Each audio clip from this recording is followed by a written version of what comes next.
Hey, if you think Stonehenge is one of the oldest stone monuments ever, well, let me introduce you to Göbekli Tepe. Buckle up, we gotta travel to Turkey to meet this really old guy. Yeah, he's too old to travel. Jokes aside, Göbekli Tepe, an archaeological site located in southeastern Turkey that dates back to the Neolithic period, around 10,000 BCE. It's considered to be one of the oldest and most significant archaeological discoveries in recent times. The site consists of a series of circular and rectangular structures made of stone pillars. Yeah, it does look like its younger brother Stonehenge. Some of those pillars are decorated with intricate carvings of animals and other symbols. Now, you maybe wonder, hey, why on earth did they make such a fascinating building? What was its purpose? Sorry, I got no answer for that. The purpose of the site is still unknown, but it is believed to have been a ceremonial center for the ancient people who lived in the area. The discovery of Göbekli Tepe has challenged long-held beliefs about the development of human civilization, as it suggests that complex societies may have emerged much earlier than previously thought. Okay, pack your stuff, our travel's just started. Next destination, Masada. It's an ancient fortress located in Israel on a plateau overlooking the Dead Sea. Hey, look at that view, spectacular, huh? It was built by King Herod the Great in the 1st century BCE, and it was very smartly built. Within the fortress, there were various facilities such as storehouses, barracks, a palace, and a set of cisterns capable of holding approximately 40,000 cubic meters of rainwater. People living there believed that the collected runoff from a single day's rainfall could provide sustenance for over 1,000 individuals for a period of 2 to 3 years. Access to the fortress was limited to 3 steep and winding paths leading up to fortified gates. Still, at one point, the fortress was occupied by people who had fled Jerusalem after the city was captured by the Romans. They held out against the invaders for several months, but eventually they were defeated. But these guys didn't surrender. The story of Masada has become a symbol of resistance and bravery. Today, Masada is a popular tourist attraction and a UNESCO World Heritage Site. The next flight is going to be short. We're popping over to Egypt to see the Karnak Temple Complex. It's a vast ancient Egyptian temple complex located in the city of Luxor, Egypt. It was built over a period of 2,000 years and covers an area of more than 200 acres. The complex is dedicated to the worship of the deity Amun-Ra. Wait a minute, that should be Amun-Ra, and it was one of the most important religious centers in ancient Egypt. The Karnak Temple consists of several temples, chapels, and other buildings, including the Great Temple of Amun, the Temple of Khonsu, and the Temple of Ptah. Ptah! The Great Temple of Amun is the largest and most impressive temple in the complex, with massive columns, statues, and other decorations. One of the most famous features of the Karnak Temple complex is the Avenue of Sphinxes, which is a long avenue lined with Sphinx statues that leads from the entrance of the complex to the Great Temple of Amun. Another notable feature is the Hypostyle Hall, which is a massive hall with 134 columns that are over 70 feet high. The Karnak Temple complex is a popular tourist attraction and a UNESCO World Heritage Site. It's considered one of the most important archaeological sites in Egypt and provides a fascinating glimpse into the religion and culture of ancient Egypt. Hey, we can't hop on the next flight and leave Egypt until we see the Pyramid of Djoser. It has another name, by the way. It's also known as the Step Pyramid. This ancient Egyptian site is located in Saqqara. It was built during the 27th century BCE for the pharaoh Djoser by his architect Imhotep, who is considered one of the most important figures in Egyptian history. People believe this pyramid is the first monumental structure built entirely of stone and is an important example of early Egyptian architecture. The pyramid originally stood at 203 feet tall and was surrounded by a complex of buildings and courtyards. It was constructed in 6 layers, each smaller than the one below it, giving it the distinctive step-like appearance. The pyramid was used as a burial place for Pharaoh Djoser and was surrounded by a vast necropolis that contained the tombs of many other important officials. The Grateful Dead? The Pyramid of Djoser has several renovations and additions over the centuries, including the addition of a limestone casing that covered the original step structure. However, much of the pyramid was destroyed over time, and today only the central core remains. Despite this, it remains an important archaeological site and a popular tourist attraction in Egypt. Alrighty, we're ready to move on. There's one more pretty recent discovery we gotta see today. The Tower of Jericho was only discovered during excavations in the 1950s and 60s. It's an ancient stone tower located in the city of Jericho in the West Bank. Just like Göbekli Tepe, this one is believed to be one of the oldest stone structures in the world, dating back to approximately 8000 BCE. The tower stands at over 28 feet tall. It's made up of two main sections, an inner tower and an outer tower, which are connected by a series of stairs.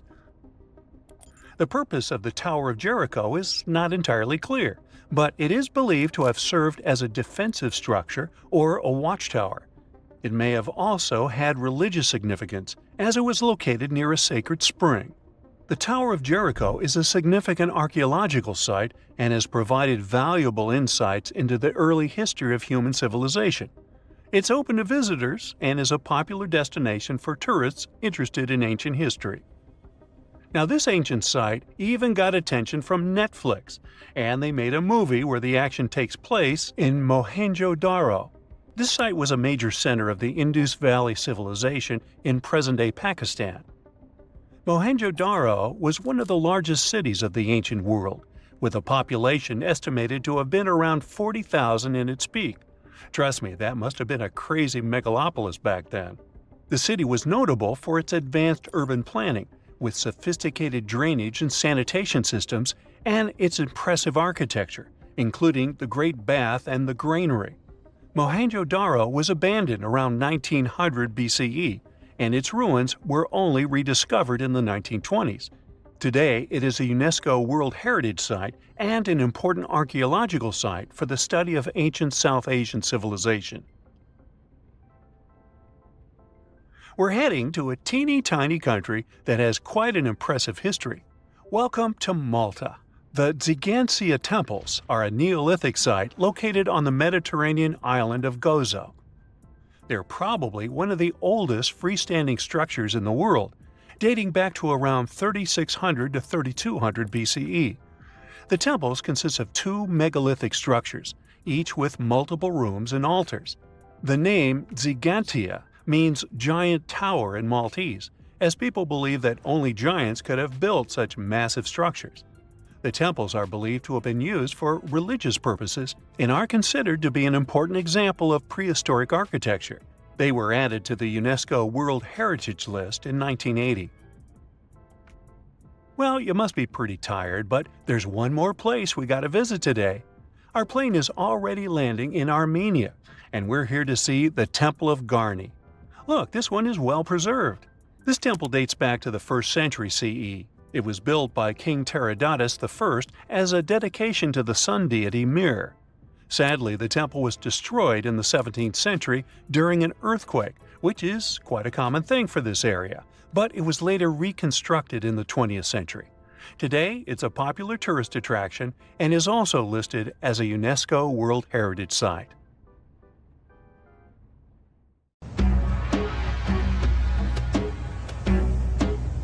This is not a dune set. This is a very real desert in Niger. Djado was probably built by the nomadic Sao people and is filled with ksars, which are fortified houses made of salt and clay, with giant walls and secret passages. Located deep in the desert, it was once a vital stop for Trans-Saharan caravans, but is now a hotspot for smugglers and bandits. The site has been off-limits since 2002 due to its dangers.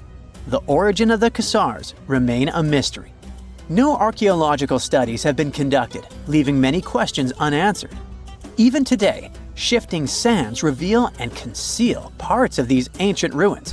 fueling local speculation about what might still be hidden beneath the desert. Speaking of connective tunnels, scientists were blown away by the discovery of lava tubes in Saudi Arabia. These underground passages form when molten lava cools down. Researchers believe that ancient nomadic groups may have utilized these tunnels to survive the super harsh desert climates. While excavating the tunnels, archaeologists uncovered artifacts, rock art, and skeletal remains. The art and animal bones show that the people who used the tunnels were probably sheep and goat herders. They're still piecing together whether these groups lived in the tunnels for extended periods or just used them as temporary shelters.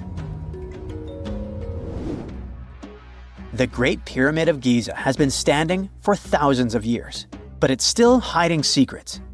Using special scanning technology, scientists found two hidden structures under an ancient burial ground. The first is a shallow L-shaped structure, and below it is a much larger space that could be a final resting place or a chamber. The smaller structure was filled with sand on purpose, while the deeper one might be an empty chamber. Experts believe the two are connected, possibly as an entrance leading to a secret chamber. This is big news because it might give us some more insight into who built the pyramids and why. The world is full of ancient writing, but some messages refuse to give up their secrets, like the mystery of the plemy tablet. This unusual stone, pulled from a lake in Georgia, is covered in symbols no one can read. Even with modern technology, experts are completely stumped. The tablet is about the size of a book, with 60 symbols carefully carved into its surface, but 39 of them don't match any known language. Some resemble scripts from ancient civilizations in the Middle East, India, and Egypt, but none are an exact match. To make things even trickier, part of the tablet is broken off, meaning a piece of the puzzle is missing forever. To rule out a hoax, scientists studied the tablet closely. They confirmed it's made of vesicular basalt, an extremely tough local rock. Whoever carved these symbols must have been really skilled. Based on similar archaeological finds, experts believe the tablet could date back thousands of years, possibly to the late Bronze or early Iron Age. Some symbols repeat, which could mean they're numbers. Maybe it's an inventory list, a record of battles, or even an offering to the deities. Until someone cracks the code, the plemy tablet remains an unsolved mystery from the depths of history. Experts are still stumped with what this Minoan disc might mean. The Phaistos Disc is one of the most mysterious finds from the Minoan civilization. This 6-inch clay object, discovered in 1908, has strange spiral markings that no one has fully decoded yet. The disc has 241 symbols on both sides, showing everything from people and animals to tools and plants. Experts have come up with many theories about what the symbols mean. Some think it's an early form of Greek. Others suggest it's a prayer or a hymn. And some even believe it could be a letter from a king in Anatolia to a Greek ruler. Let's see who will be the first to figure this out. It's always a fun day at an archaeologist's office when they find something as big as a 2,000-year-old marble head. A French archaeologist mission went digging inside an old medieval house near Alexandria in Egypt and found a statue's head depicting an old, possibly ill man. This statue dates from the last Egyptian dynasty before it became part of the Roman Empire, and the site where it was found is associated with the likes of Cleopatra and Mark Antony. For archaeologists, even the smallest finds at this site means a lot.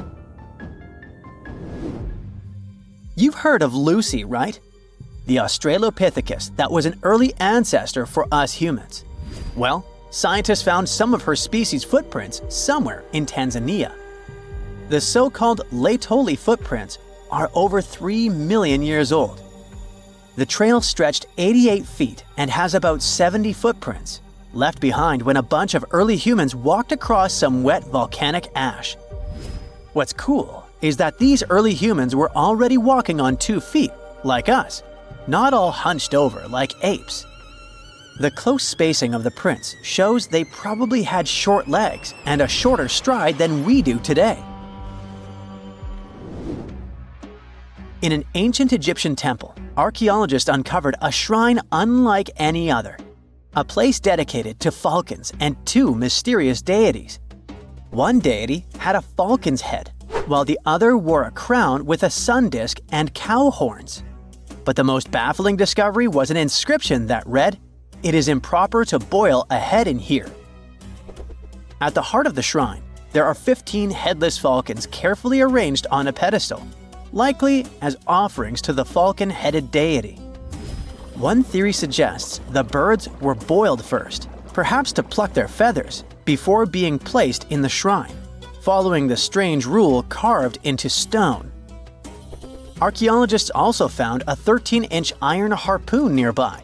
Its true purpose remains unknown, although the shrine also held remains of fish, mammals, and bird eggs, suggesting that the rituals may have included feasting. And speaking of ancient Egypt, meet Hathor. Scientists named her after the ancient Egyptian deity of motherhood, music, and singing. This wooden statue, housed at the Metropolitan Museum of Art, was thought to be just a beautiful artifact, until a surprising secret was uncovered. Using an X-ray machine, experts found a mechanical operating system inside it, with pulleys and axles connecting her shoulder to her left leg. When activated, the system made her hand raise and lower, an engineering marvel from over 3,000 years ago. The statue was created during Egypt's Middle Kingdom, around 1800 BCE, and is often compared to 19th century automata due to its advanced design. It's believed the statue was used in religious ceremonies, symbolizing Hathor's role in dance and music. An unexpected discovery happened in northern Kuwait, where a Kuwaiti-Polish team uncovered a mysterious 7,500-year-old statue. The statue features an elongated skull, no mouth, narrow eyes, and a flattened nose. This feature is thought to be an Ophidian figurine, named after the Greek word for snake, and it was likely made by the Ubaid culture, a civilization known for their pottery skills. While no one knows exactly what role this weird statue played, it might have been linked to rituals or symbolic practices. Some scientists think these figurines, found in homes or final resting places, were tied to important cultural beliefs. We couldn't mention unresolved mysteries of this world without speaking about these elongated skulls. In the deserts of Peru, researchers uncovered 5 ancient skeletons, 2 with unnaturally elongated skulls. While head shaping was common in many cultures, these skulls defy explanation. Local legends tell tales of the so-called Gentiles, a mysterious race banished underground by the powerful deities. Some say this is what the skulls represent. Others think this is some type of genetic anomaly, which was confirmed after finding an infant skull, too large to be artificially shaped.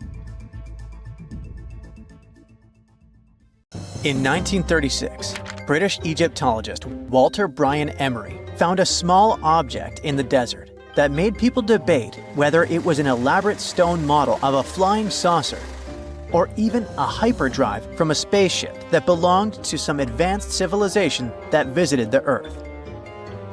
Emery spent years excavating sites along the Nile River Valley, especially in the huge ancient necropolis of Saqqara.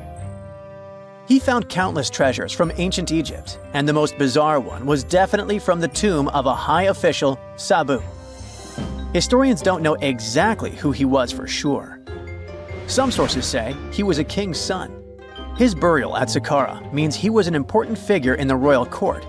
There are no records from this early period he lived in, so Sabu's role and fate are still a mystery. Inside his tomb, scientists found 7 funerary chambers, each filled with traditional grave goods: animal bones, flint tools, pottery, ivory objects, and stone bowls. And then there was a strange, broken artifact that became famous as the Disc of Sabu. It resembles a shallow, round-bottomed bowl, but with 3 delicately carved, curved lobes spaced roughly 120 degrees apart around its perimeter. These lobes are separated by 3 holes, and at the center, there's a thin tube. The material used to build the disc is meta-siltstone, or schist. This type of rock is fragile, highly porous, and super difficult to carve. It flakes easily and crumbles under pressure. So how they made the disc out of it with rather simple stone and copper tools from 3000 BCE is still a mystery. The next big question is why they decided to bury Sabu with it. Perhaps if we knew its true purpose, it would make more sense. When it was first discovered, archaeologists thought it was nothing more than a vase, an incense burner, or a ceremonial decoration.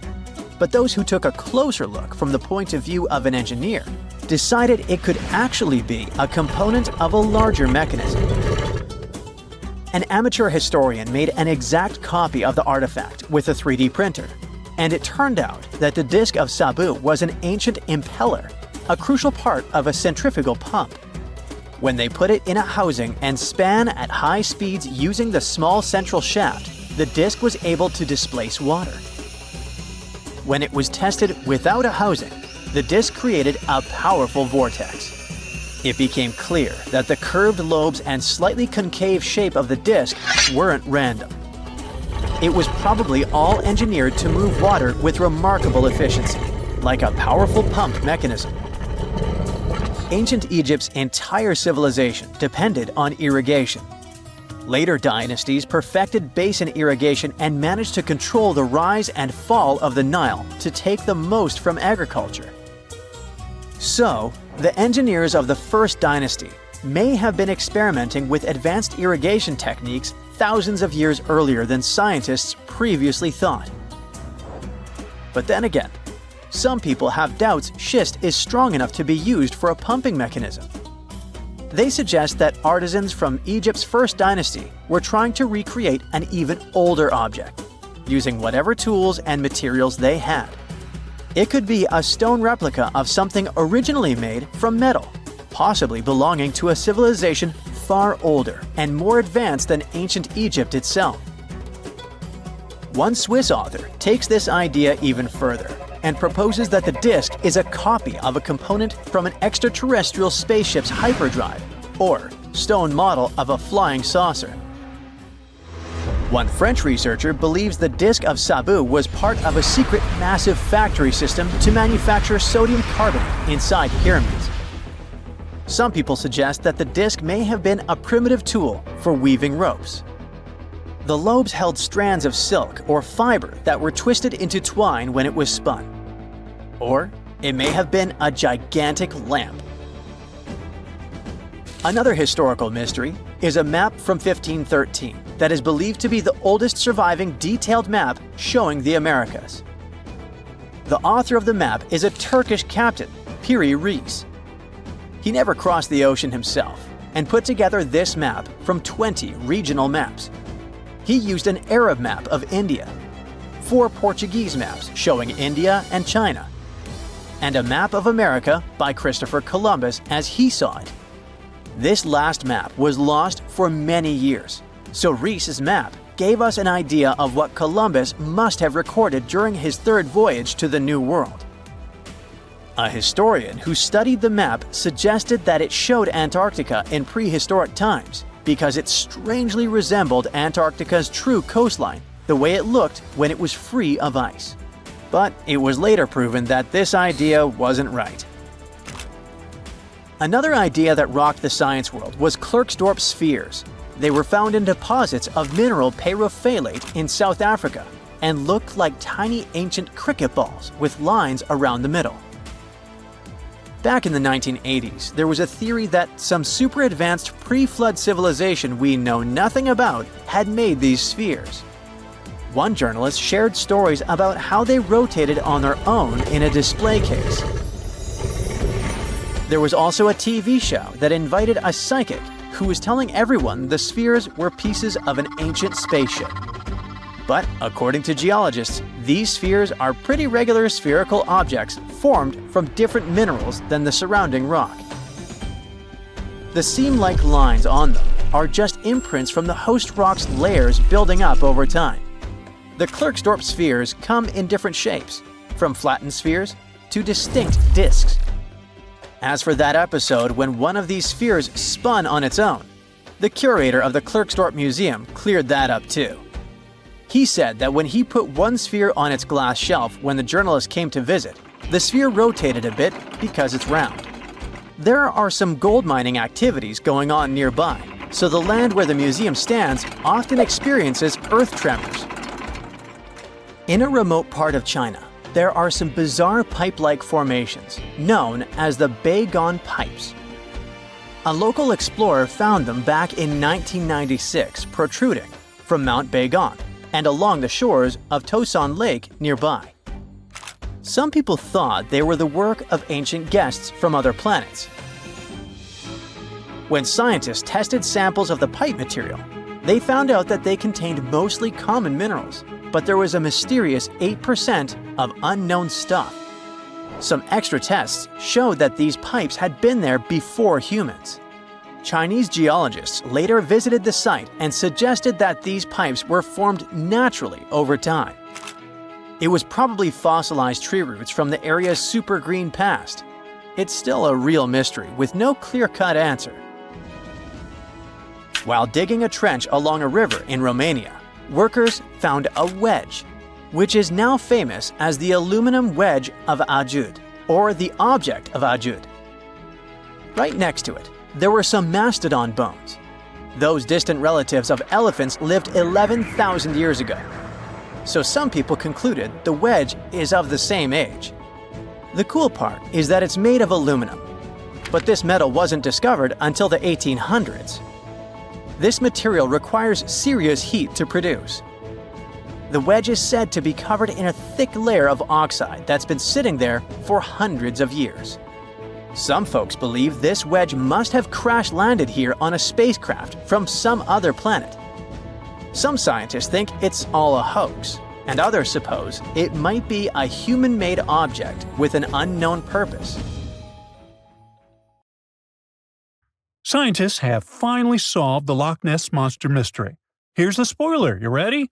It's not a real monster. It's probably a dinosaur that survived through the ages, or just a bunch of debris floating on the water. Thanks to many findings on the Loch Ness creature, we have proof of another story to tell you. It was 1933 when a man named George Spicer and his wife were driving along the shores of Loch Ness. That's when they saw something massive with a long neck moving across the road.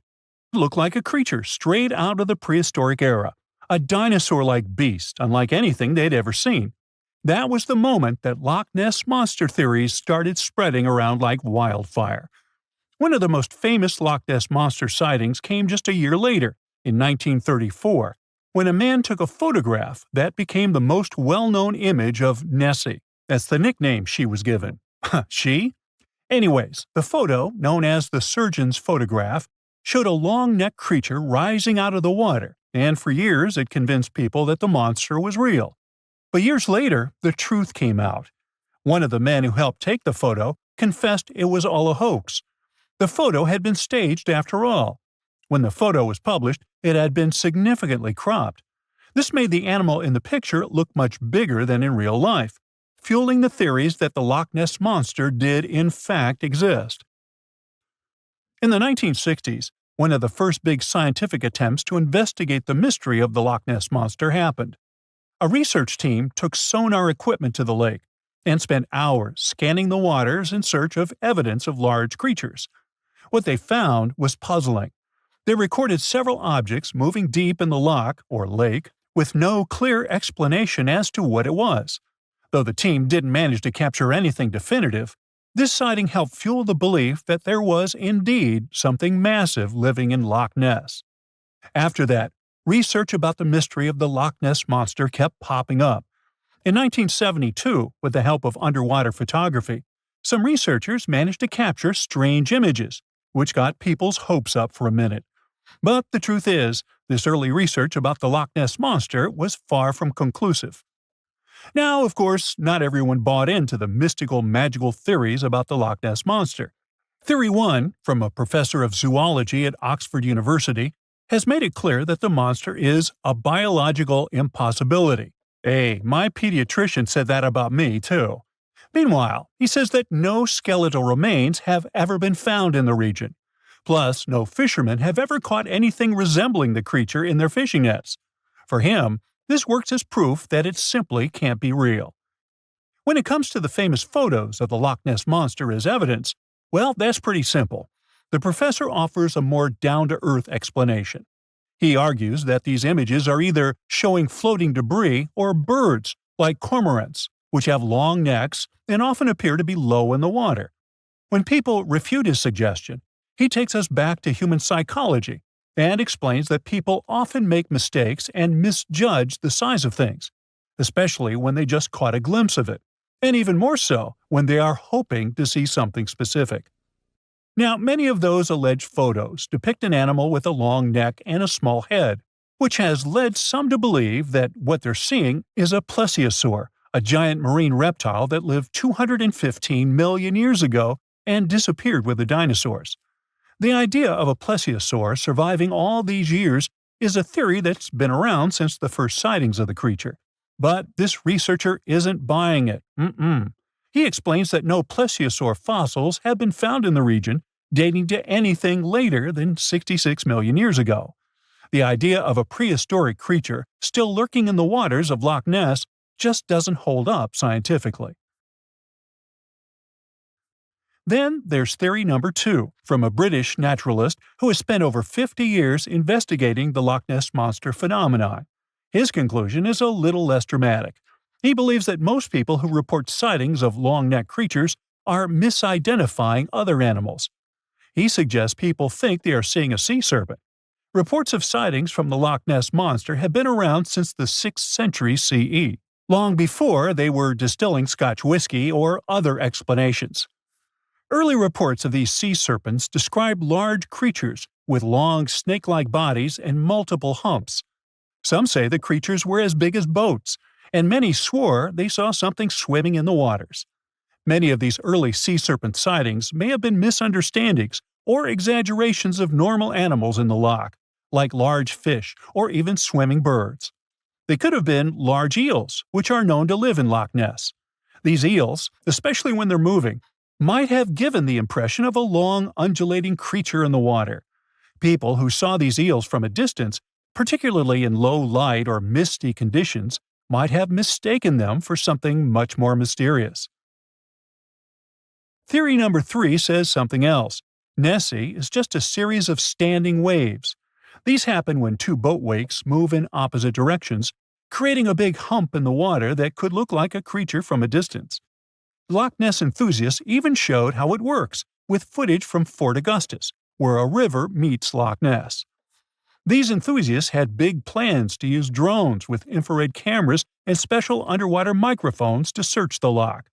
Now, Loch Ness is massive, stretching around 23 miles long and more than 700 feet deep. So, they thought they needed drones and infrared cameras to put an end to this discussion. But despite everything, they haven't found Nessie. But it's not only the Loch Ness Monster that lacks scientific explanation. There have also been scores of sightings of Yetis and Sasquatches that no one can really explain. Folks have made movies, dreaming of finding the truth about these creatures. But, according to recent research and evidence, it looks unlikely that we'll ever find definitive evidence of their existence. Science says they can explain Sasquatch sightings, and this is how. Biologists who study wildlife using camera traps, which are set up in remote areas to capture images of passing animals, have long attempted to find elusive species. These cameras detect movement and snap pictures, providing invaluable data on the biodiversity of different ecosystems. As camera traps collect more photos over time, the number of species recorded grows. However, after a while, the number plateaus, suggesting that no new species are being detected. While it's impossible to claim 100% certainty, Researchers say that after significant camera deployment, it's safe to say the likelihood of discovering new species, especially large ones like Bigfoot or the Yeti, drops significantly. Camera trap studies have been running for years in regions where these creatures are rumored to live, but so far, no conclusive evidence has surfaced. Instead, the supposed proof of Bigfoot or the Yeti often comes from blurry photos or shaky videos taken by individuals who claim to have encountered them. The scientific understanding of biology also makes the existence of Bigfoot highly unlikely. Often described as a great ape, Bigfoot would have had to evolve in North America. However, great apes evolved in Africa, and the only great ape to make it to the Americas is Homo sapiens, whose ancestors crossed the Bering Strait only about 16,000 years ago. This is far too short a time for a new species like Bigfoot to have evolved. While it may be disappointing for these mysterious creature enthusiasts, the scientific evidence points firmly toward the conclusion that creatures like Bigfoot and the Yeti are more fantasy than reality. After decades of extensive scientific research, it's safe to say that yes, science has solved the mystery of the Loch Ness Monster, and it's pure fiction. So, what do you think? So what comes to your mind when you hear the word Antarctica? Most likely, cold, snow, ice, and penguins. Yet, this is one of the least explored regions in the world that hides many strange and unique things. Check them out. You don't have to go to Antarctica to see this weird thing. All you need to do is open Google Earth and move to one of the southernmost islands of Antarctica, King George Island. Recently, internet users have noticed a large and pretty strange cave entrance there. Where does this wide, dark passage lead? People started making suggestions. It's the entrance to a secret base or some laboratory. This is the part of the spaceship that crashed there thousands of years ago. This is the door to the ancient city of Antarctica. Perhaps there's a giant rock mountain with an ancient cave beneath all this snow and ice. Well, there's some ideas. Users have calculated the approximate dimensions of this cave. It might be about 74 feet high and 250 feet wide. You could hide a Boeing passenger jet in there. Nature probably created this entrance. This is a logical explanation, but there are two strange factors. First, take a look at the foot of the mountain. It seems that there are steps there. They're dark in color, as if they're made of stone. And if you look closely, you can notice something similar to human footprints. Has anyone entered this cave? Or maybe someone is still living there now. The second oddity is the disappearance of the mysterious finding. For the first time, people noticed it in a Google Maps snap in 2007. Then the entrance disappeared. Then it reappeared a few years later. After that, it vanished. And in 2022, people saw it again. Perhaps old snow melts, a new layer falls, and then the wind blows it away and the cycle repeats.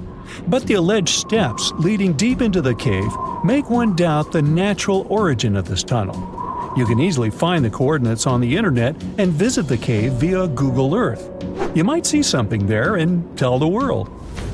There's another strange thing people discovered with the help of Google Earth. In 2020, one user found a strange object that looked like a giant ship 100 miles off the coast of Antarctica.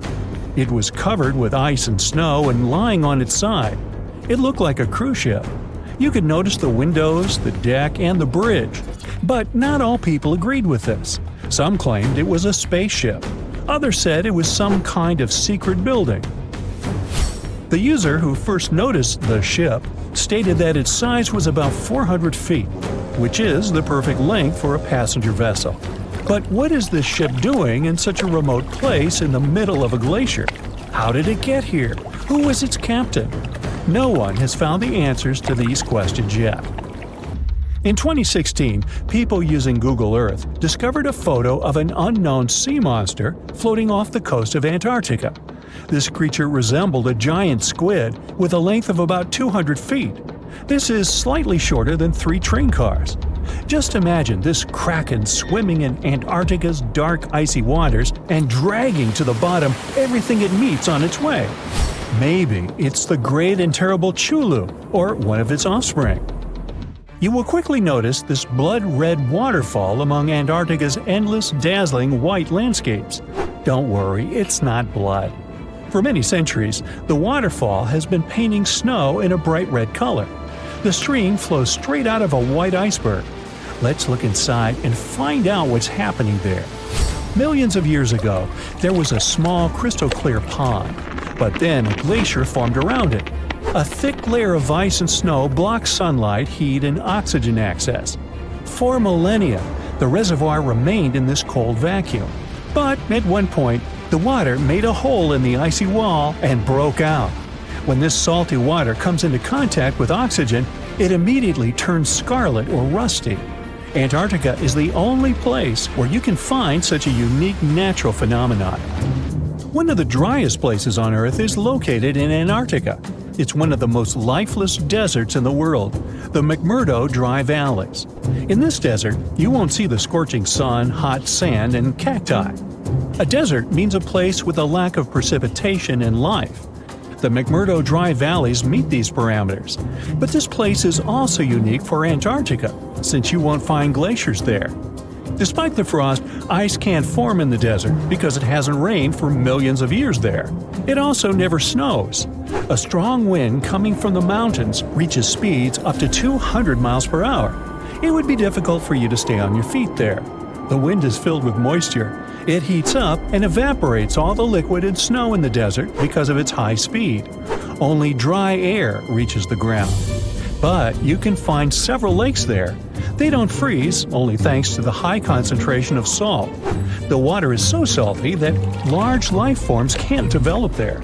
But scientists have found microscopic organisms near the lakes.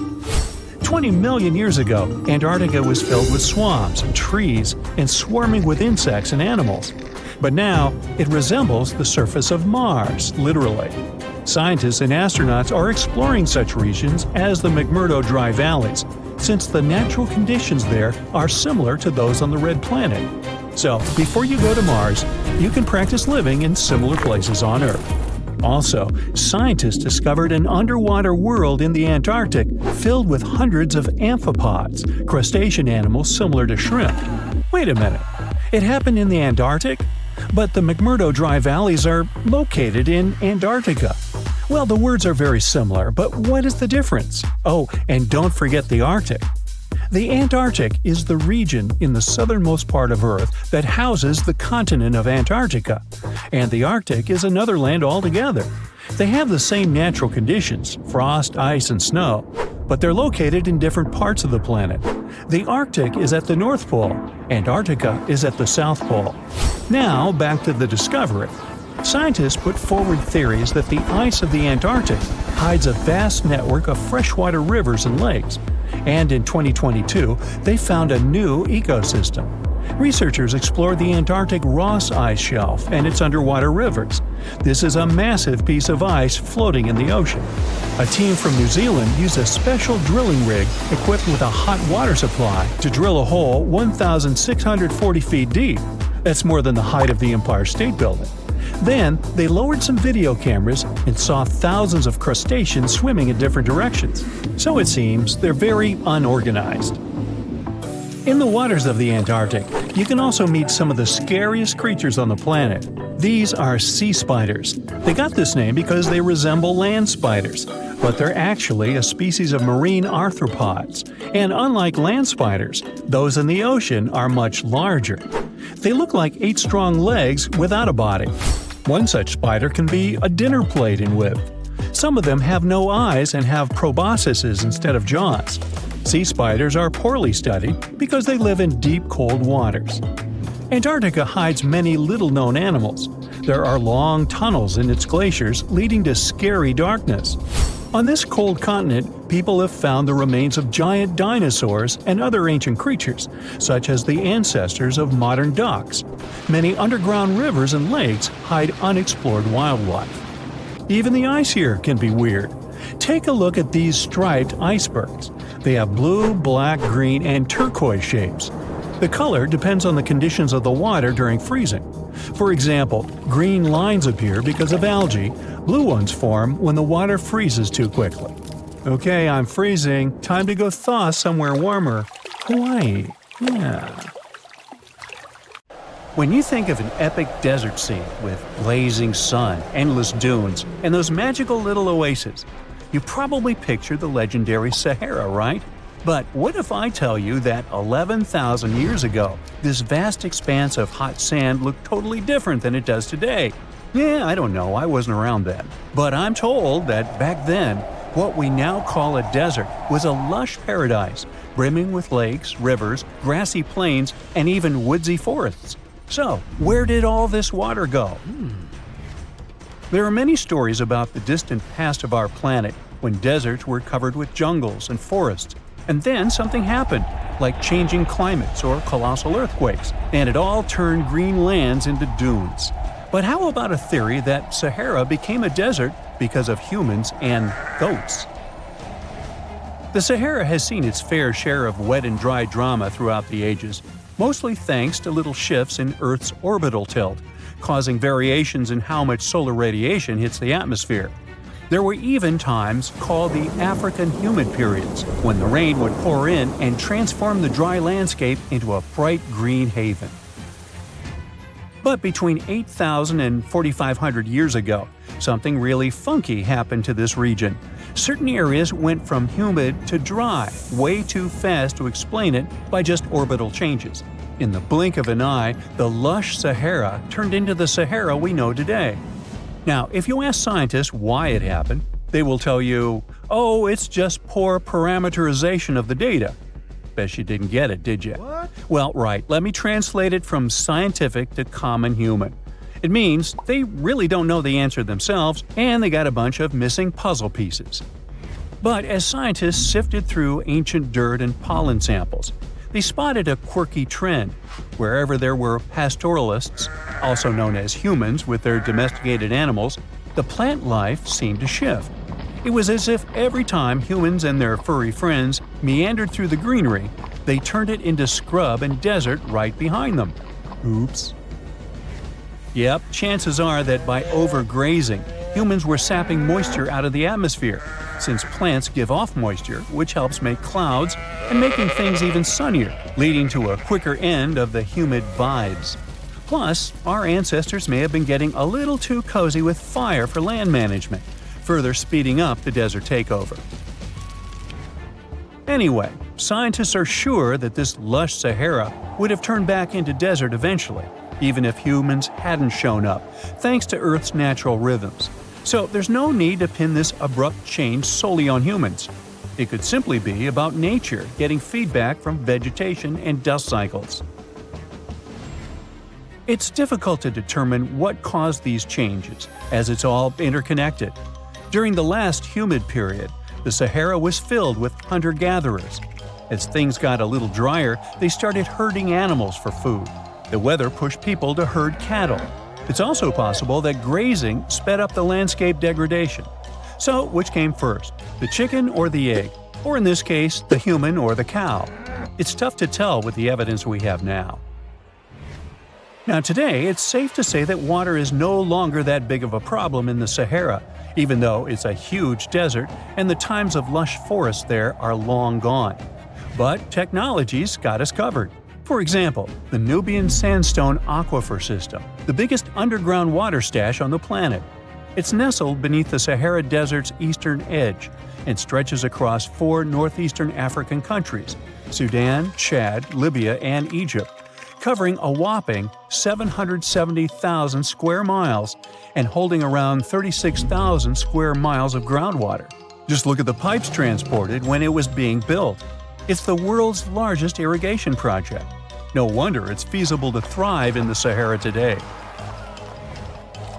But imagine thriving in the Sahara Desert with just one water source. Sounds like a tough gig, right? But the ancient Garamantes did just that, surviving and even thriving for nearly 1,000 years without monsoons or rivers flowing to their desert paradise. These clever folks were the trendsetters of urban life in the sands, and even the Romans couldn't help but notice their genius. While many thought they were just desert-dwelling savages, the Garamantes were busy building an empire in one of the toughest climates on Earth. But how did they do that? Well, they got crafty and dug a whole bunch of underground tunnels to tap into a massive sandstone aquifer. They were literally squeezing every drop of life from under the dunes. But recently, research showed that the Garamantes weren't just hardworking, they were pretty lucky too. The Garamantes had an underground aquifer that brought water up to a hill where they built over 500 fogaras, which are irrigation systems, some stretching as long as 2.5 miles. It was like sipping water through a straw, which let them irrigate their crops for nearly a century, especially since even a little rain would help recharge the system. But eventually, due to rain insufficiency, the aquifer ran low, and reaching it again would have meant digging more tunnels and relying on more people. That's a tough problem, considering these people were in the middle of food and water shortages. Guess I don't need to tell you what happened to the Garamantes, do I? The fall of the Garamentian culture might be linked to several factors. It may have been due to climate changes, or they may have simply used their water resources too much. Back in the day, the Sahara Desert was actually fertile agricultural land, thanks in part to the cool irrigation system the Garamentians created. But since fossil water isn't something you can replenish over time, the groundwater levels dropped pretty low. This likely played a big role in the kingdom's decline by the late 7th century CE. That sounds like someone who hit a lottery jackpot, used up all the money, and went back to their original not-so-cool job once the bank account got fully drained. Oh, by the way, even if the Garamantes left some secret wisdom messages for us, the chances are we'll never get what they wanted to tell us. Nobody really knows what language they used, and their texts are nearly indecipherable to us today. But let's go back to the Green Sahara. So it transformed into a desert about 4,500 years ago. But today, we can understand how people lived in those times in the Sahara thanks to natural parks in Africa that have the ultimate outdoor art gallery. There are well over 15,000 ancient paintings and carvings depicting everyday life from around 11,000 years ago. However, if the carvings aren't enough for you and you feel like visiting an actual green desert, all you have to do is book a flight to California. One of the most beautiful phenomenon in the world, the superbloom, takes place here. Look at all these colors: orange, green, pink. It's a miracle. Wildflowers bloom right in the middle of a hot desert after several years of rainfall in dry places. It's such a bright and colorful landscape that superblooms can be seen from space. This rare phenomenon can be observed in other arid places and deserts in western and southern Africa, Western Australia, and Chile. In all these places, the weather is very hot and dry in summer. Mild humid air comes in winter, and this is the ideal environment for mass flowering. Flower seeds that lie in desert sands can wait for decades before starting to produce flowers. When the hot sun destroys all the weeds and grass, and the rainfall becomes enough to moisten the soil, the seeds are kind of like, well, okay, now it's our turn to play a big game. And then hundreds of thousands of tourists come to take photos and post these beautiful pictures on social media. And this, unfortunately, is one of the main dangers for flowers. Therefore, if you find yourself in a place like this, don't pick the flowers and don't trample on them. Stay on the path, don't litter. Take only pictures and leave only footprints. You get it? Good. Hey, how do you feel about taking a trip back in time? We're diving into the history of the Amazon forest to unravel the mystery of its lost cities. Grab your bug spray and hop on. The Amazon forest is the world's largest rainforest. The environment there can be extremely challenging for human life.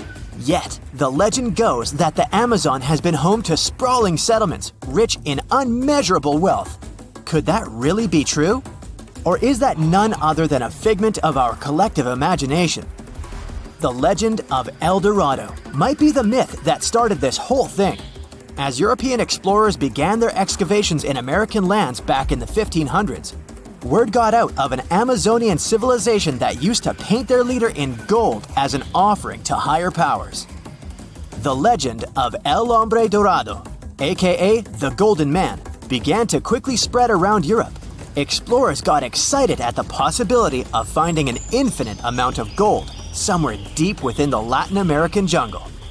And as you can imagine, expeditions to the continent began to multiply with each passing year. It didn't take long before explorers found this civilization.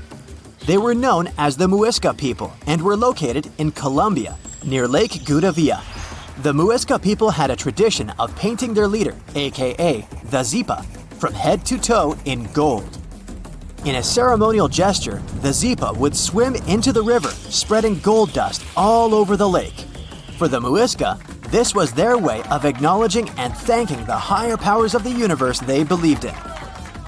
When European explorers heard and witnessed this practice, they were amazed. For them, gold was used solely for commercial purposes as their main currency for trade. This made them think that the Muisca people must have stacks and stacks of gold hidden somewhere in the jungle for them to use it so abundantly. Well, that's how the legend of El Dorado was born. What was once the practice of El Hombre Dorado traveled on word of mouth until it became El Dorado, a fictional city that was most likely to hide piles of gold. The hunt for this city led Europeans to spend large amounts of money to scour the Amazon forest. Unfortunately, all of their expeditions came back empty-handed. That is, if they ever came back at all.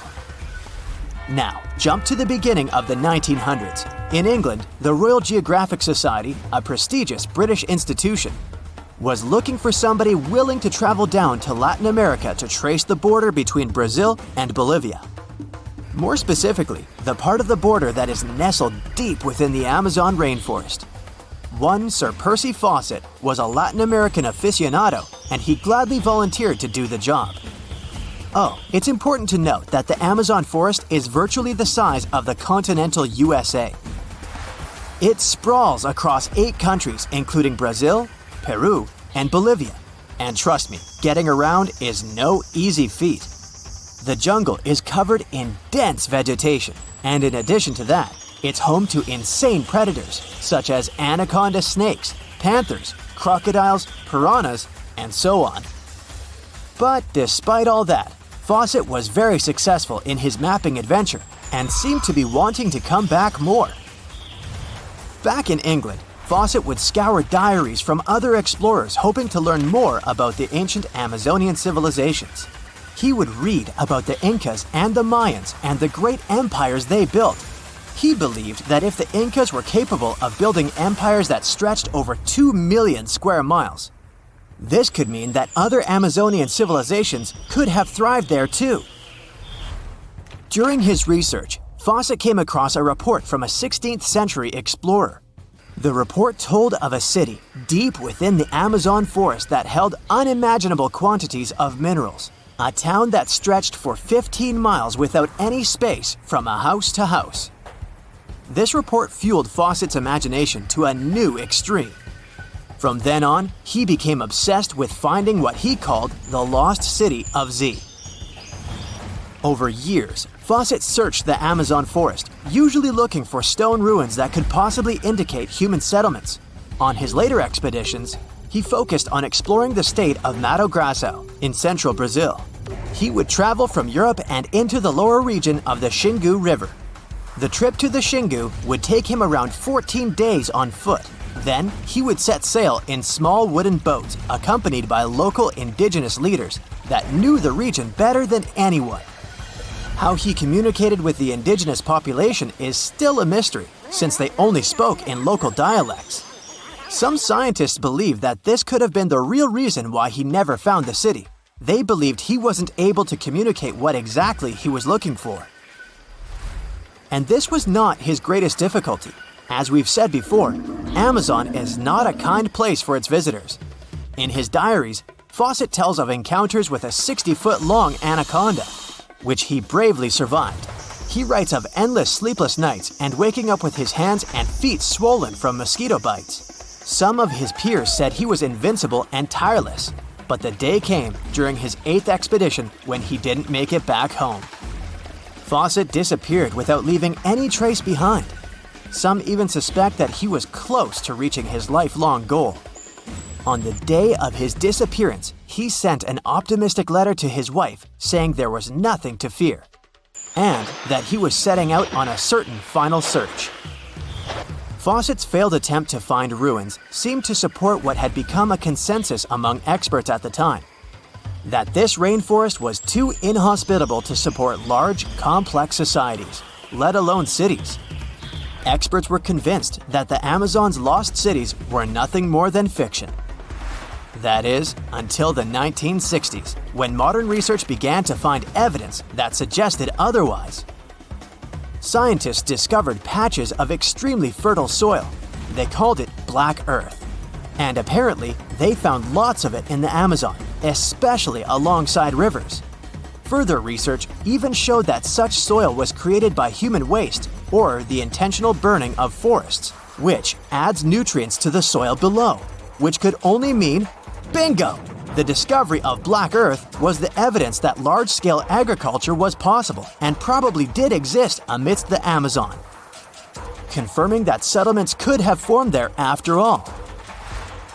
In the 1990s, along the Xingu River in Brazil, a team of archaeologists from the University of Florida made a remarkable discovery. Working alongside local indigenous people, they found very long ditches. After mapping them, they realized that these ditches were a sign of a big settlement. They were remnants of carefully designed walls centered around a plaza. Some were roads that led to more settlements. In fact, just this part of the Amazon, about the size of New Jersey, was once a network of dozens of settlements that experts believe could have been home to at least 50,000 people between 1250 and 1650 CE. Other discoveries were possible thanks to LiDAR imaging, a type of technology that allows researchers to take satellite pictures of the forest's ground without having to step inside of it. A network of trenches in Acre, Brazil, dates back to 200 to 1200 CE. These suggest settlements that could have supported 60,000 people. Other images from near the Xingu River suggest cities that could have housed about 50 million people. These were the lost cities of the Amazon. Believe it or not, these images suggest that Fawcett was very close to a major discovery. He was looking for the ruins in the right place, but he was looking for the wrong thing. Unlike cities such as Cusco, which used stone as their primary material, Amazonian settlements used wood and earth to build their cities. These materials are highly deteriorating and probably decomposed over time. Finding them required a bit more technology than what Fawcett had available at his time. Mirror check. You've got your beige parka on, your chisel is packed, and your overnight plane ride to Saudi Arabia is booked. You know what this means, right? Unfortunately, you weren't cast in the remake of Dune. It just means that you're ready to go explore the world's largest desert areas in the hopes of uncovering prehistoric secrets about our ancestors. Let's get one thing straight. If you ever thought that deserts were empty spaces, think again. They might be filled with sand as far as the eye can see, but they also hold a lot of history. You know, because before humans settled down in cities and towns, we were nomadic people, and we traveled all around the globe looking for food, water, and shelter. So we had to come up with some interesting stuff to survive. Like this thing that was found in the desert of Saudi Arabia. Do you have any idea what this could have been? Over many years, scientists have discussed the origins and use of huge structures such as these ones. It seems our Neolithic ancestors were way smarter than we gave them credit for. They didn't spend all their hours around the fire carving weapons out of stone. No, they were also practicing their architectural skills. These huge stone structures are called desert kites, because if you look at them from a distance, well, they sort of look like kites. Archaeologists have arrived at the consensus that these kites were used to lure animals in. This way, it would make it easier for our ancestors to guarantee their week's food. But that's not all. Take a look at these monolithic structures right here. They show us that our ancestors probably drew on rocks, the blueprint of what they were going to build on the ground. Just like modern-day architects, desert kites could be miles long, so they drew out a plan before actually building them. The most surprising feature of all is that these kites were built even before things such as Stonehenge. We're talking around 7,000 to 9,000 years ago. Over the last decade, scientists have been able to identify over 6,000 desert kites spread across the Middle East and West and Central Asia. If you don't think this huge, try building something this large. without the help of any drones. It looks like a pretty difficult feat to me. And apparently, Saudi Arabia's desert is filled with more amazing things. Scientists have found mysterious stone structures that are older than the pyramids of Giza in Egypt.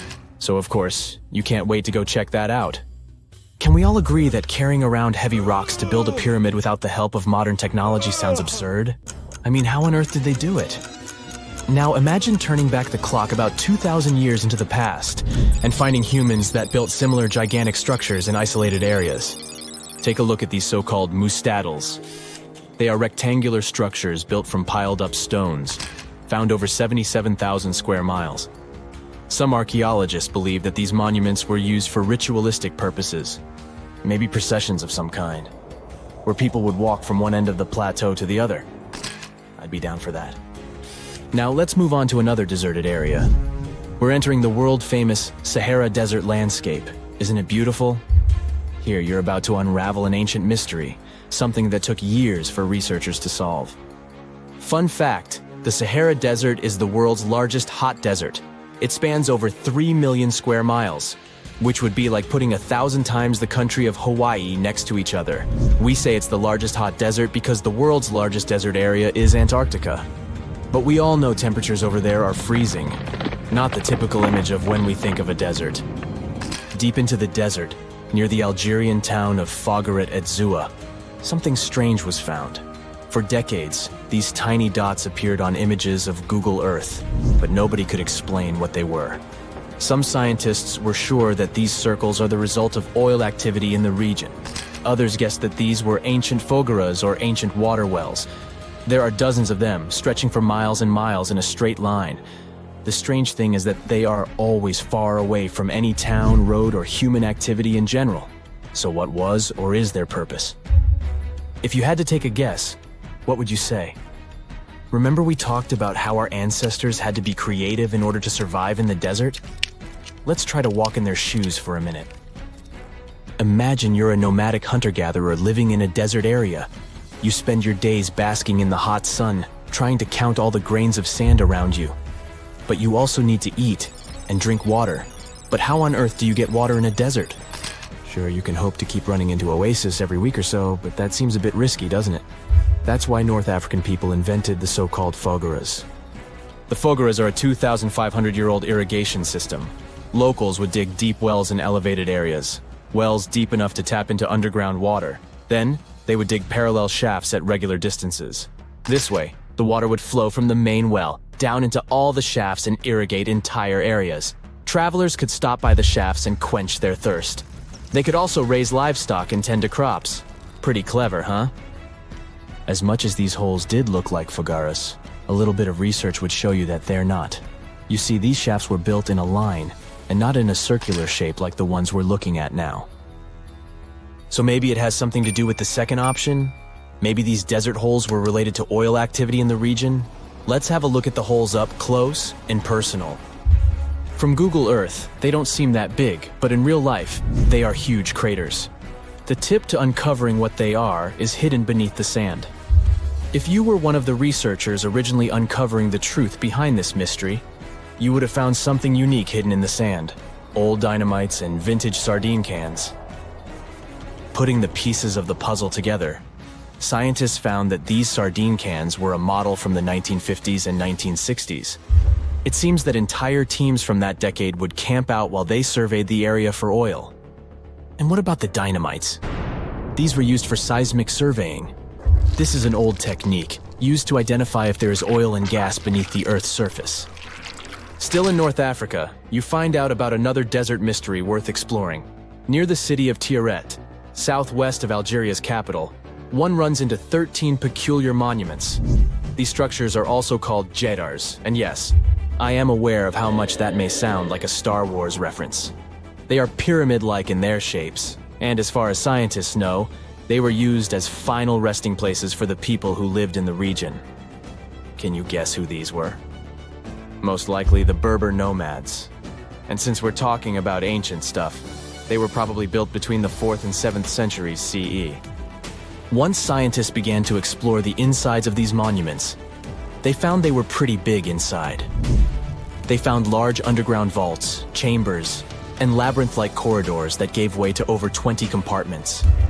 It could take you up to 2 hours to walk around in them, and apparently our ancestors also used its walls to depict images of animals and hunting scenes. There's no definite proof of what these Jedars were used for, though. This is so neat, huh? I'm sure that our world's desert is filled with many more mysterious things for us to unravel. I guess I'll see you next time so that we can continue our explorations. Ooh, so check this out. Researchers just found some super old footprints from a family of extinct humans, like we're talking 300,000 years ago. The prints belong to a group of Homo heidelbergensis. Ooh, that's a tough one, but I nailed it.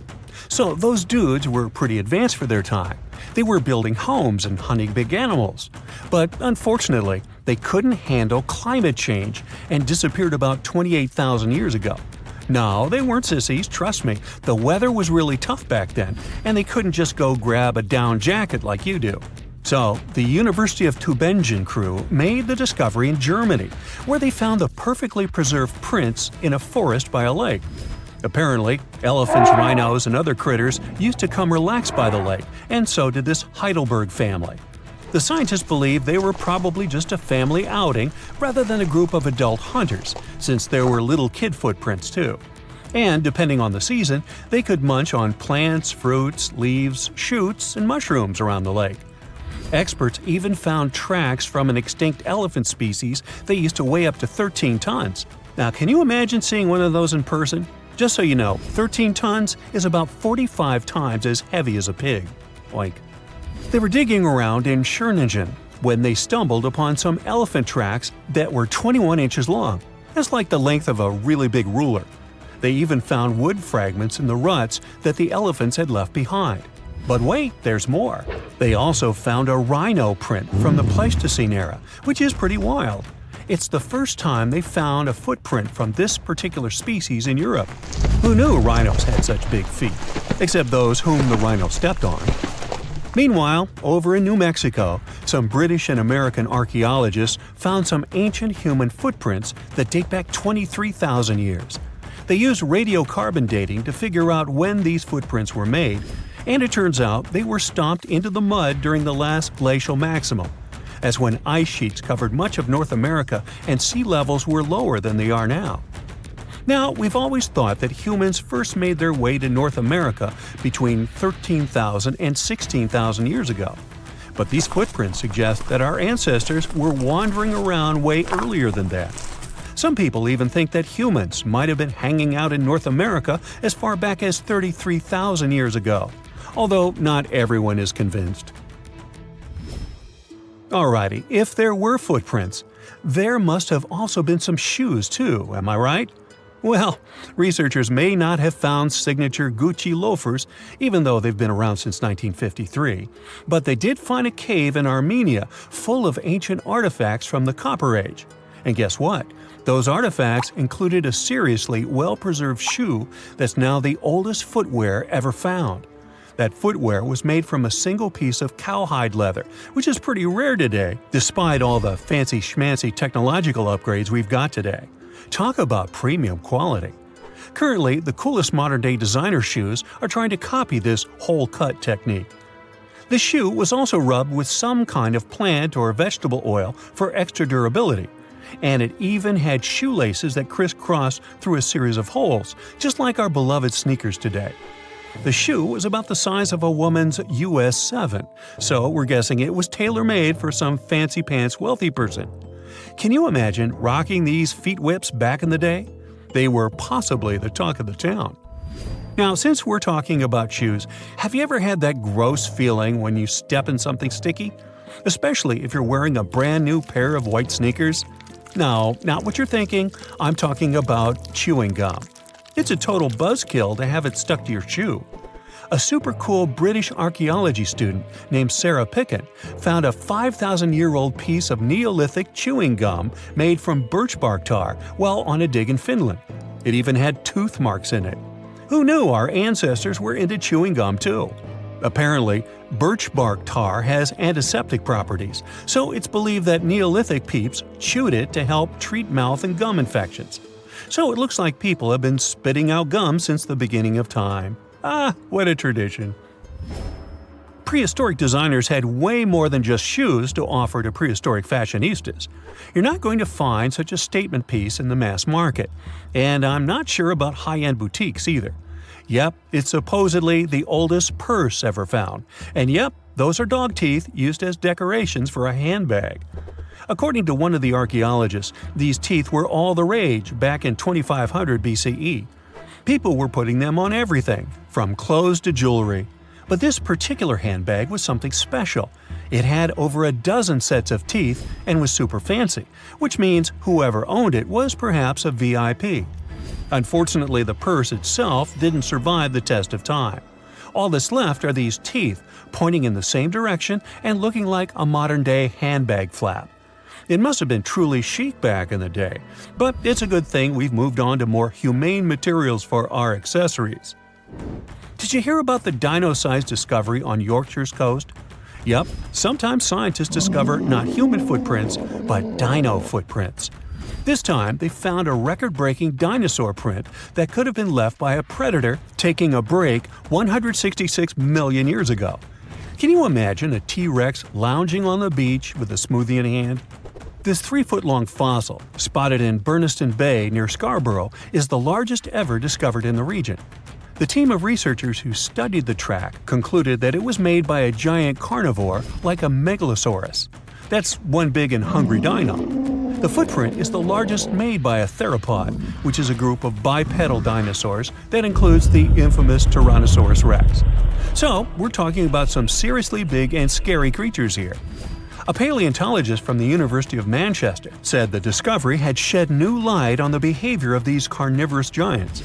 Apparently, features of the footprint suggest that this large predator was squatting down before standing up.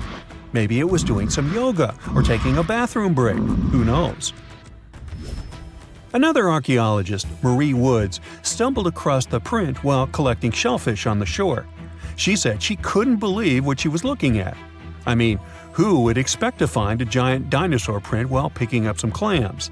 It's lucky that Ms. Woods and Rob Taylor, a local fossil collector, rescued the fragile print from the shoreline. Experts warned that it was at risk of being lost to erosion or landslides. Now, plans are in motion for the footprint to go on public display at the Rotunda Museum in Scarborough. But there's some more dino-mite news. Several drought conditions in Texas have revealed ancient dinosaur footprints that are over 100 million years old. Multiple dinosaur tracks belong to the dinos were recently discovered at Dinosaur Valley State Park in northwest Texas. The droughts have caused a river running through central Texas to dry up almost entirely, which is how these prehistoric prints were finally uncovered. This guy was a real beast, measuring 15 feet and weighing in at 7 tons. It used to roam the area over 113 million years ago, according to the state park.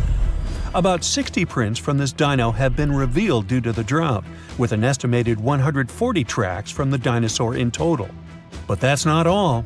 Prints from Sauroposeidon were also discovered. This creature was a massive 66 feet long and weighed about 48 tons when fully matured. Experts believe that the Acrocanthosaurus preyed on Sauroposeidon, which explains why their prints were found together. There's a weird thing though. Sauroposeidon was bigger than Acrocanthosaurus. Can any professors please explain to me why the smaller dude would munch on the bigger one? There's something really bizarre going on at these 12 points scattered across the Earth. The vile vortices, as they're called, are these creepy spots over the Tropic of Cancer, the Tropic of Capricorn, and the North and South Poles, where weird forces seem to take over.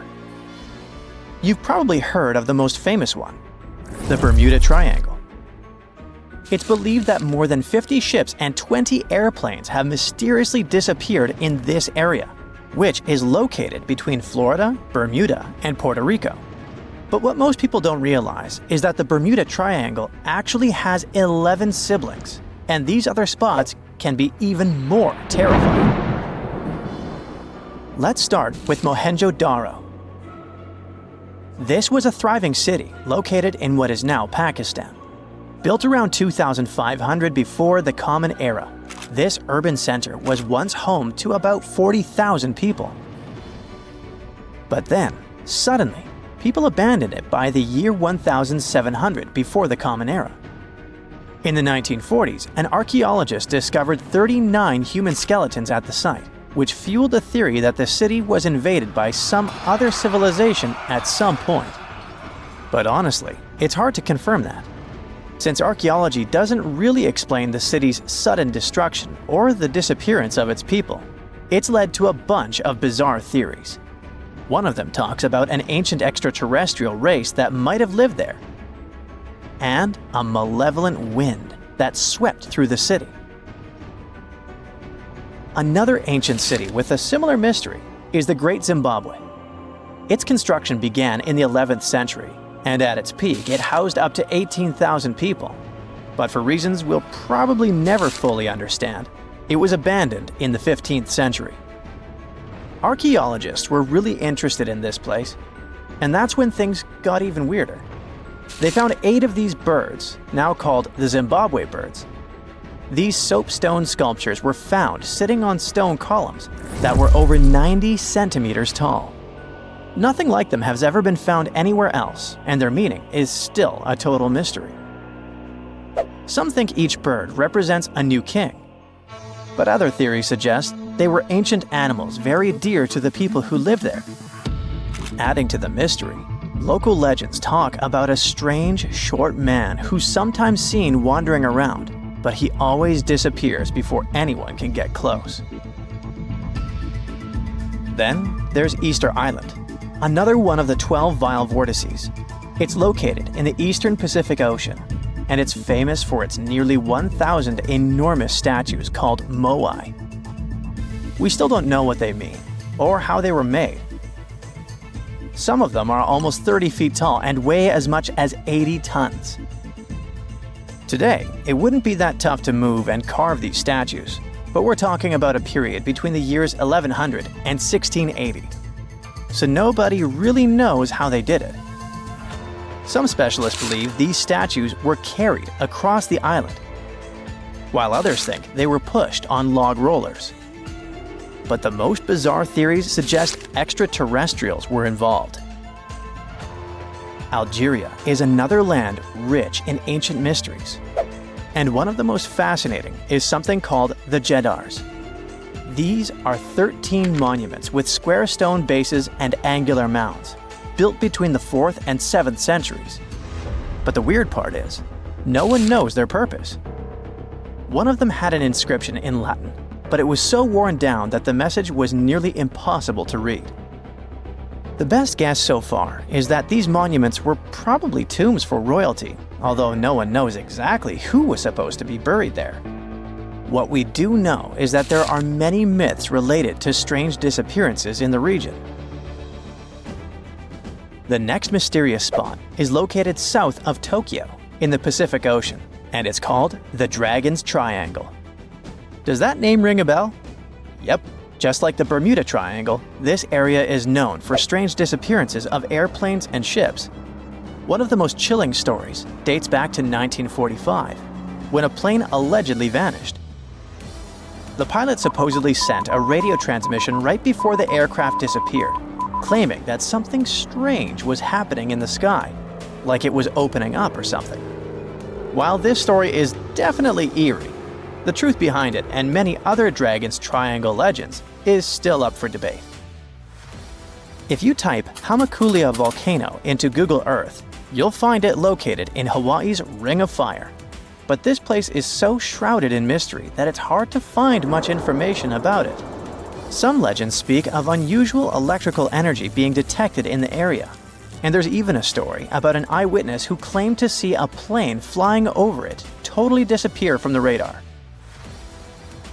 Another eerie spot is the South Atlantic Anomaly, which is an area on Earth where natural radiation flows out of control. While this doesn't affect our daily lives on the surface, it has a pretty big impact on Earth's atmosphere. The radiation there is so intense that it can knock out the onboard computers of spacecraft and interfere with the data collected by satellites passing through the area. To deal with this, specialists had to add an additional shield to the International Space Station. The South Atlantic anomaly is also linked to a weird event that astronauts experience called cosmic ray visual phenomena. They've reported seeing random flashes of light or shooting stars out there in space, but it's all just some kind of illusion.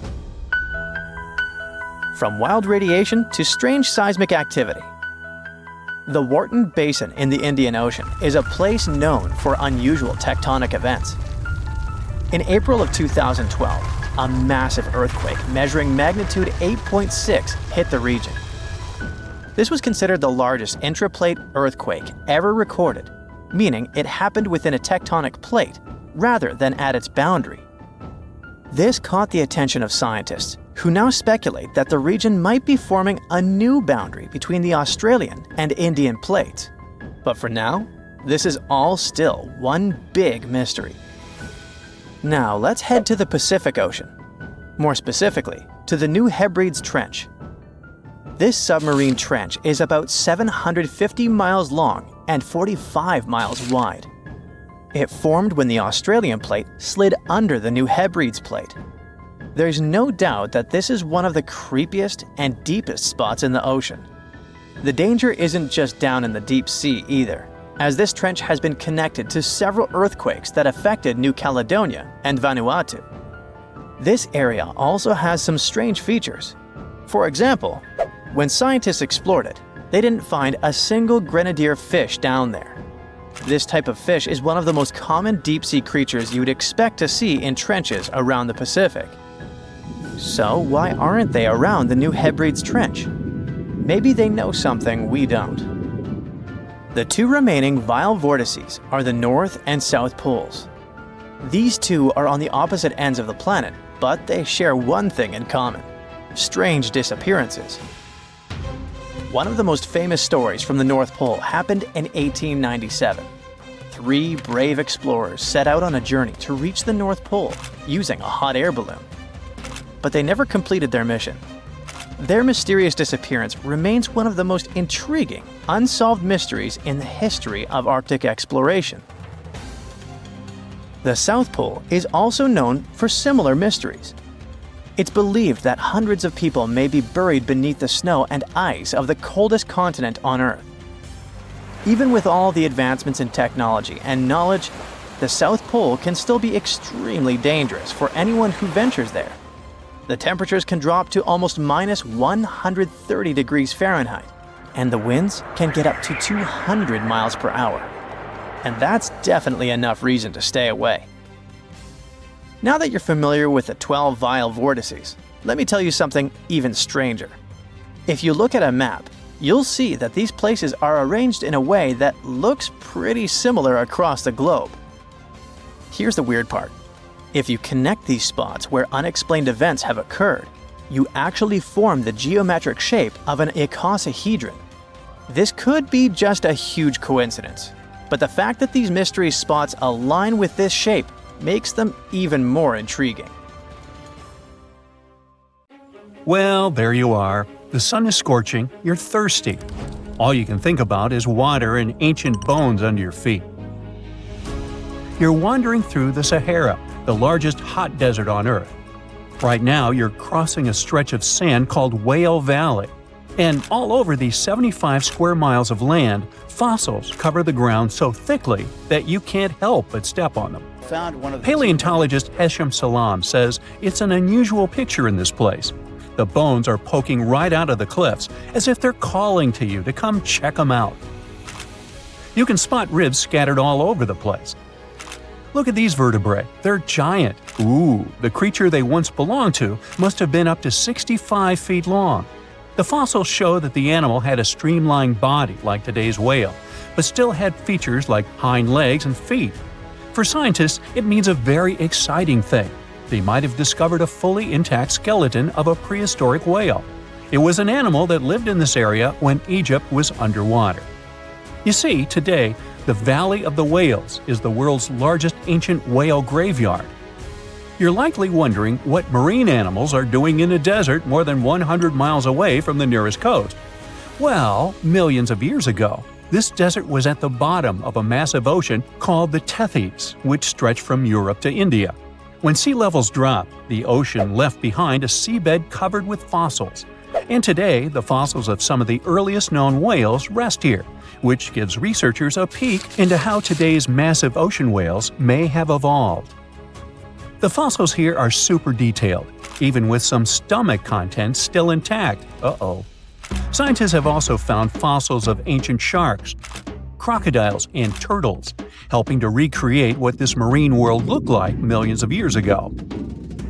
Now, the first whale bones were discovered in 1902, but it wasn't until the 1980s that people really started to explore the area, only when access to this area became better. Sadly, some fossils had been taken away by collectors before the site turned into a protected area. Most of the fossils are just under the surface, slowly revealed by erosion. Whale Valley gives us an amazing glimpse into millions of years of ancient coastal marine life. But let's move further. Ancient whale fossils aren't the only discovery you're going to make today. For over 150 years, scientists have been puzzled by a strange creature that lived millions of years ago. But now, thanks to some amazing fossils found in Morocco, they've finally figured it out. Look at them. These creatures are called blah blah blah. Nah, I'm kidding. Stylophorans. They look like flattened armor with a long arm sticking out. Researchers discovered these creatures in 2014 and were shocked. The fossils dated back around 478 million years. They found around 450 specimens, and to their surprise, some even had soft tissues preserved, which is super rare.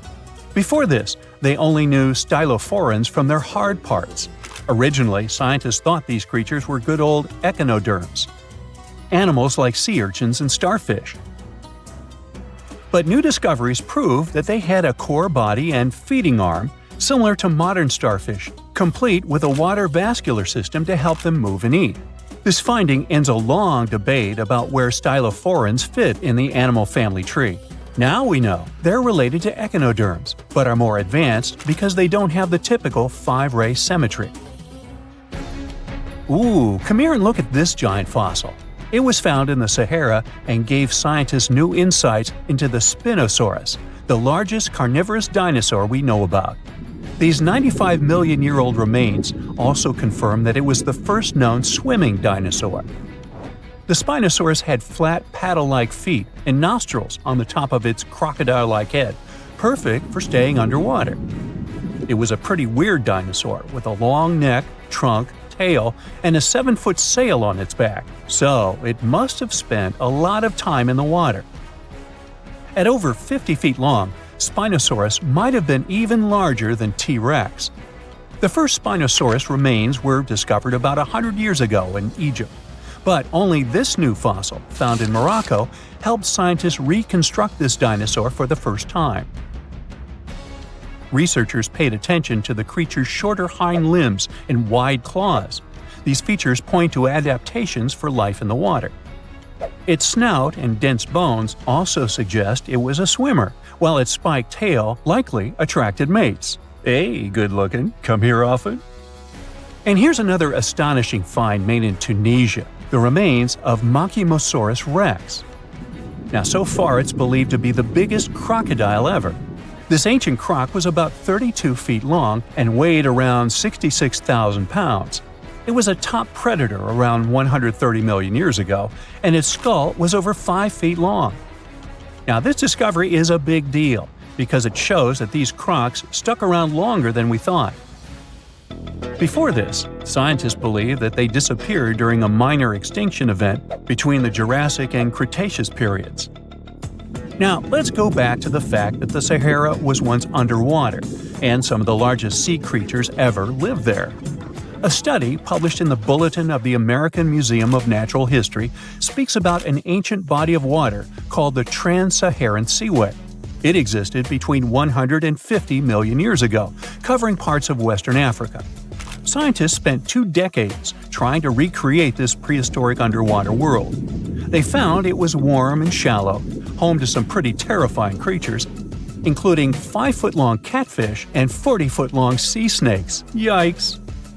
The seaway was cut off from larger oceans for long stretches, which may have helped these predators grow larger because resources were always available. It's a classic case of evolution at work, leading to what scientists call gigantism in isolated environments. But all that water didn't just disappear with no trace. Under the sands of the Sahara, scientists have discovered a massive ancient lake, which they're calling a megalake. Makes sense?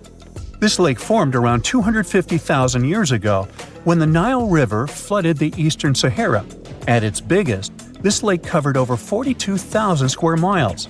It's about half as big as Kansas. They also found evidence of a smaller lake, 93 miles west of the Nile, at a slightly lower level and covering 18,600 square miles.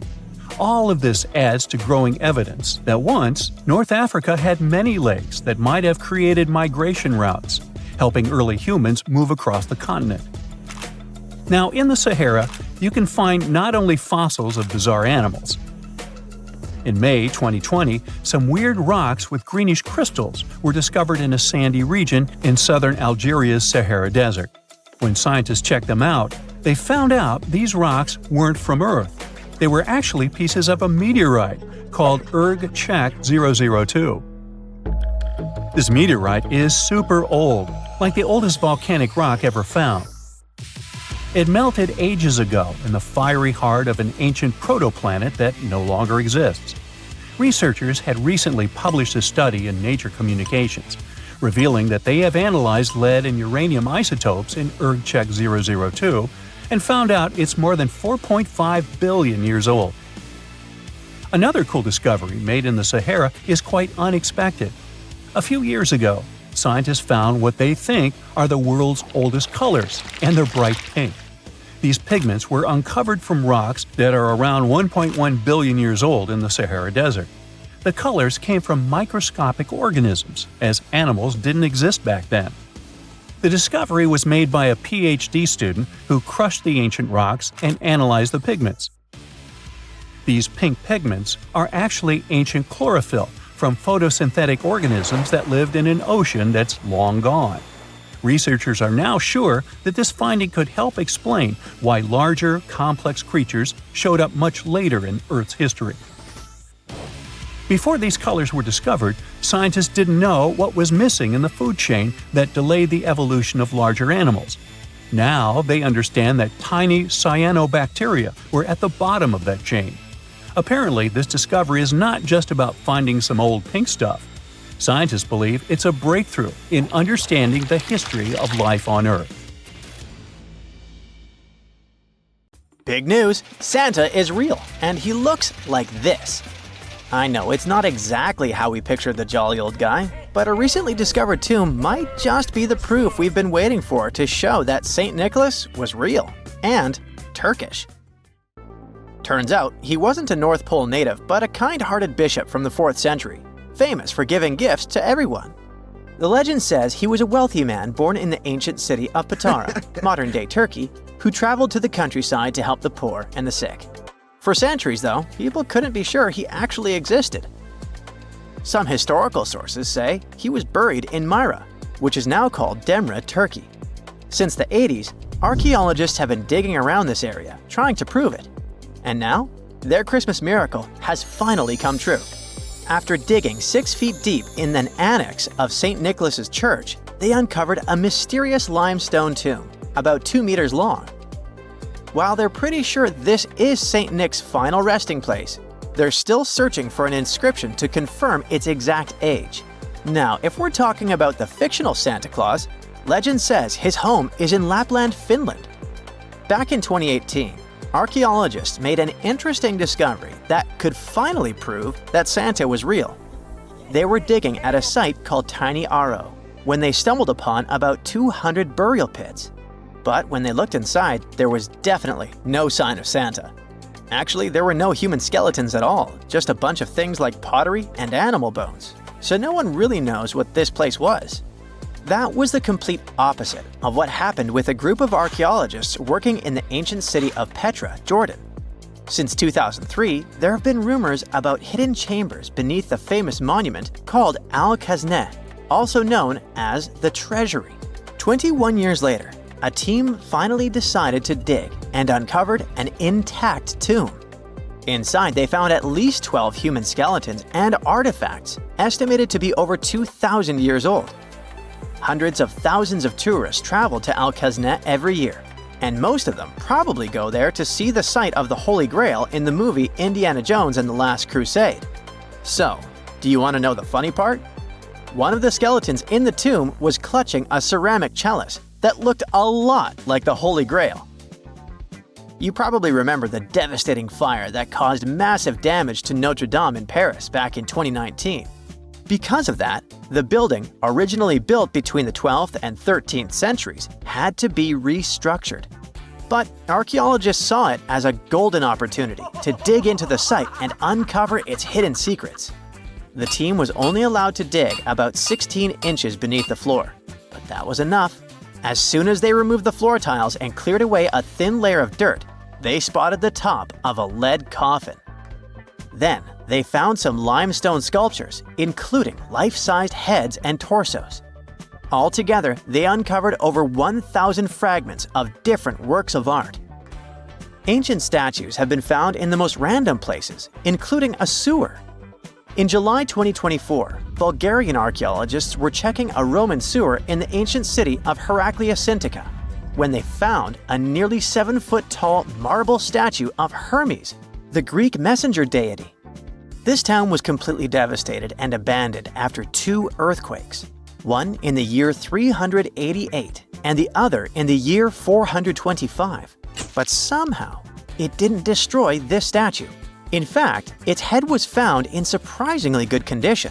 Finding ancient artwork is definitely fascinating, but imagine stumbling upon an entire hidden city in the Amazon rainforest.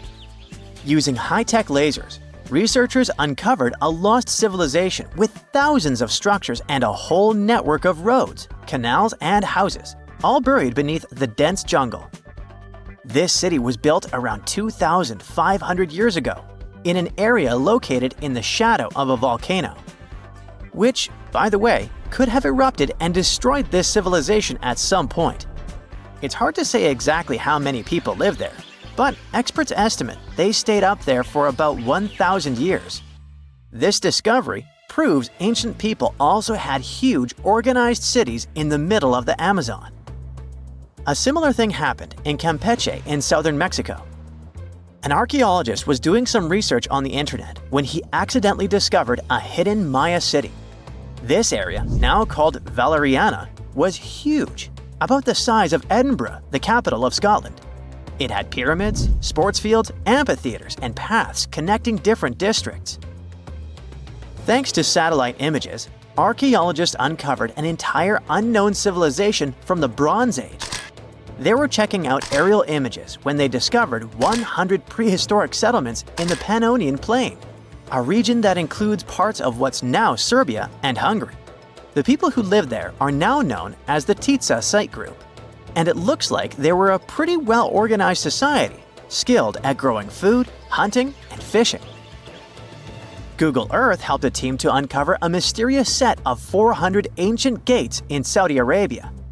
These gates, scattered across the desert, are thought to be from thousands of years ago. They're made of stone and arranged in weird formations that have left archaeologists scratching their heads. I mean, they don't look like they were meant for funerals, and they don't seem like structures where people lived. So, we still have no idea what they are. Technology is really changing archaeology. Thanks to artificial intelligence and, well, a $1 million prize, we've finally been able to decipher part of an unreadable and super damaged ancient scroll. The Herculaneum scrolls were discovered by workers digging up the ancient town of Herculaneum near Pompeii in 1752. But their condition was so bad that, for years, they were considered indecipherable. Thankfully, AI has helped unveil their secrets. Based on the studies so far, experts believe that one of these scrolls was written by a philosopher who valued pleasures, like music and food, above all else. No doubt, Stonehenge in England is one of the most mysterious places on Earth. Some theories even suggest it was built by extraterrestrials. After more than a century of research, archaeologists are still figuring out how it came together. See that big altar in the middle? Turns out it came all the way from Scotland. And that's pretty wild, considering this massive sandstone block weighs over 6 tons, and the people who built Stonehenge more than 4,000 years ago didn't have the luxury of wheels or modern tools. We can find some pretty amazing stuff in the oceans too. In 2013, a mysterious shipwreck was found about 20 feet underwater off the coast of Kenya. At the time, no one knew where it came from, but now, researchers are pretty sure this could be a ship from Vasco da Gama's fleet. You know, the famous Portuguese navigator, best known for being the first to sail from Europe to India by rounding Africa's Cape of Good Hope. If it's confirmed, this shipwreck could be one of the earliest European shipwrecks in the Indian Ocean. Ancient treasures can take many forms, including a bottle. Recently, archaeologists in Norway uncovered a 150-year-old message in a bottle during an excavation of a Viking burial mound. The bottle contained a letter written by Anders Lorange, an archaeologist who worked on the site back in the 1800s, along with his business card and a few coins wrapped in paper. The letter gave some details about the excavation, though it seems Lorange got a few things wrong, like the exact number of Viking shields discovered. At the end of the letter, he wrote a personal note in runic script, "Emma Gade, my girlfriend." So it gave us not only insights into history, but also a peek into his love life. Recently, scientists made an astonishing discovery that might solve Stonehenge's mystery. They found something hidden deep within the DNA of Stonehenge's sarsen rocks, the huge monolithic ones, and it might reveal why our Neolithic ancestors designed and built this thing in the first place. Over the years, scientists have been scratching their heads, trying to figure out where the huge sarsen rocks came from. For years, they believed they came from a quarry just 15 miles away from the site, known as Marlborough Downs. At this site, they found similar minerals to the ones that make up the sarsen rocks. But it turned out there was more to this story than they thought. The understanding of how Stonehenge was built is always changing. Scientists need to really travel back in time to uncover its mysteries. Where did the rocks come from? How were they carried? Why was the site built? You see, the Stonehenge site, located at Salisbury Plain in England, is made up of two main types of stone. There are the super heavy sarsens and the lighter and smaller bluestones. The sarsens each weigh about 25 tons. That's as much as 3 African elephants stacked together. The heaviest sarsen stone, called the heel stone, weighs 30 tons all by itself. Together, the sarsens make that iconic outer ring circle. Inside that circle, that's where you'll find the bluestones. The naming might seem a bit misleading since they're not really blue. They have a bluish tinge to them when they are freshly broken, hence the name. These smaller rocks probably came from the Preseli Hills in southwest Wales, which is about 150 miles away from Stonehenge. They're a bit lighter than the sarsens, but still pretty heavy. The altar stone, which is classified as a bluestone, is the heaviest one, weighing around 6 tons. Its original location still isn't known for sure. To figure out where a rock came from, scientists first have to study their composition. This is like checking the rock's DNA. Then they cross-reference the structure of the rock with minerals in the soil to see if it's a match. Most of the sarsens we see around southern England are actually made of a type of sandstone known as silcrete. Think of silcrete as sand that's been hardened by underground water processes over millions of years. This process mostly happened during a period called the Paleogene, about 65 to 23 million years ago. These sarsen rocks didn't form in one big slab, but in patches, like nature leaving little rock gardens all over the place. Scientists reason the sarsens spread out randomly, forming in isolated pockets.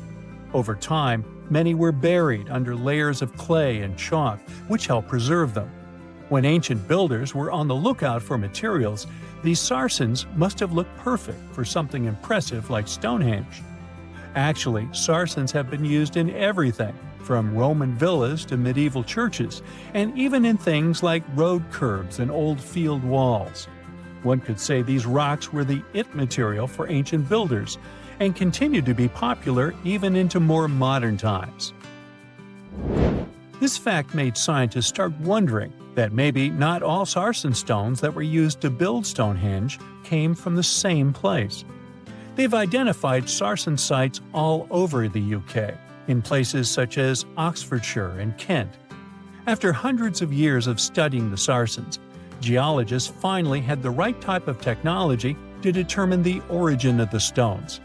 Now, I wish I could tell you that it was some undisclosed location very far away from the site.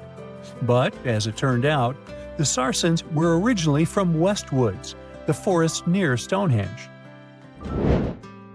A new factor came into play when excavations uncovered empty stone holes, showing that at least 6 blue stone pillars were removed from a Pressley Hills site called Wan Main in prehistory.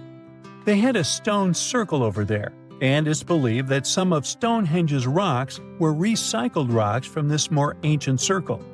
If this is true, it might be that Stonehenge is part of a much larger landscape of ancient sites.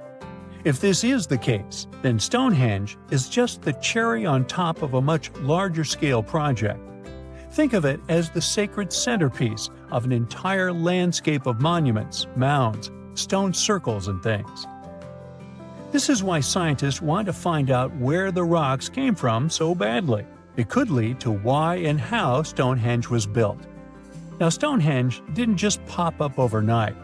It was built in several stages over hundreds of years. It's likely that it wasn't a single unified vision, but more like a big community project that evolved over time. With each generation, the builders brought in their own ideas, creating a stone structure that would last for ages. The first stage was around 3100 BCE. That's when people dug out a circular ditch and likely set up some bluestones as sort of a starter ring. Later, they added the sarsens and even topped some of them with horizontal stones to form those famous arches you see today, also known as the trilithons. These ancient builders had some challenges on their hands. How would they move the rocks? There's an old theory known as the ice road that suggests that the rocks were moved by natural icy pathways that formed during the winter. This way, they could slide the rocks down all the way to Stonehenge. But hey, if we're talking about a distance of over 100 miles, that's not too realistic. Anyways, this theory was debunked because it was warmer back then than it is today. There's also the river theory, which suggests that the rocks were floated along the river from the quarry to the site. But if we're talking about sarsen rocks, they're too heavy to float. So there goes that theory. What we're saying is, no one knows how the rocks were moved. Another interesting science tidbit came from all the research done in Stonehenge. A recent laser survey of the stones revealed the different stone working methods used, and has shown that some of the parts of the monument were more carefully finished than others. In particular, the northeast side and the inner faces of the central trilithons were finely dressed. FYI, a trilithon is one of Stonehenge's most famous shapes. It's when 2 huge monoliths receive a third one on top of them, connecting the two together. This fancy word is simply Greek for having 3 stones. But anyways, the bigger question, and the reason Stonehenge is so famous, is why it was built in the first place. Theories are all over the place, and some sound like they're straight out of a sci-fi show. So here's a rundown of the most popular ideas. There's, of course, the solar calendar theory. This one supposes that the stones are aligned with the movements of the sun, especially during the summer and winter solstices. During the summer solstice, the sun rises to the left of the heel stone, that's the lone stone outside the main circle, lighting up the entire monument. Some say it's the ancient version of a calendar, marking the year's longest and shortest days. Some archaeologists think Stonehenge might have been an ancient healing center. Pieces of bluestone have been found chipped away, possibly by people who believed they had healing powers. The theory goes that people traveled from all over to come to Stonehenge in hopes of a cure for whatever was ailing them. There's also some speculation that Stonehenge was the place to be. Think of it as an ancient gathering spot. Some evidence suggests that communities from distant areas traveled to Stonehenge for gatherings, feasts, and ceremonies. Studies of bones found near the site show they came from all over Britain, making it a sort of prehistoric meetup location.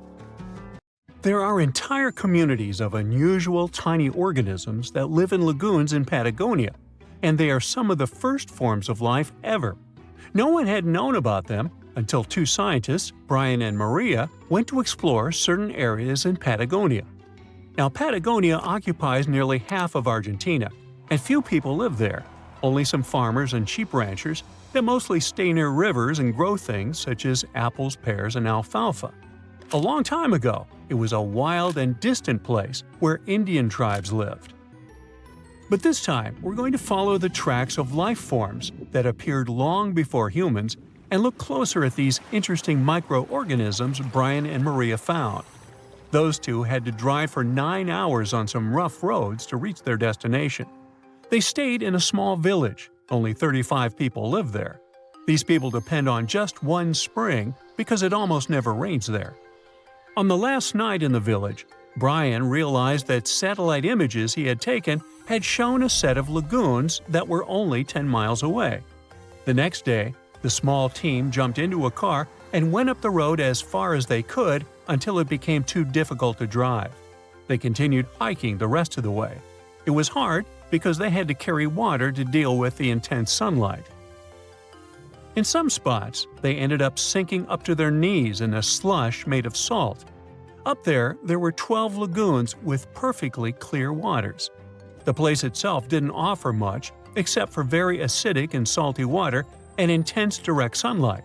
But it was kind of like traveling back in time, because those conditions were like what Earth looked like many, many years ago. When Brian examined the lagoons, he was surprised to see many unusual microorganisms there. We call them stromatolites, and they're so small we can't even see them without a microscope.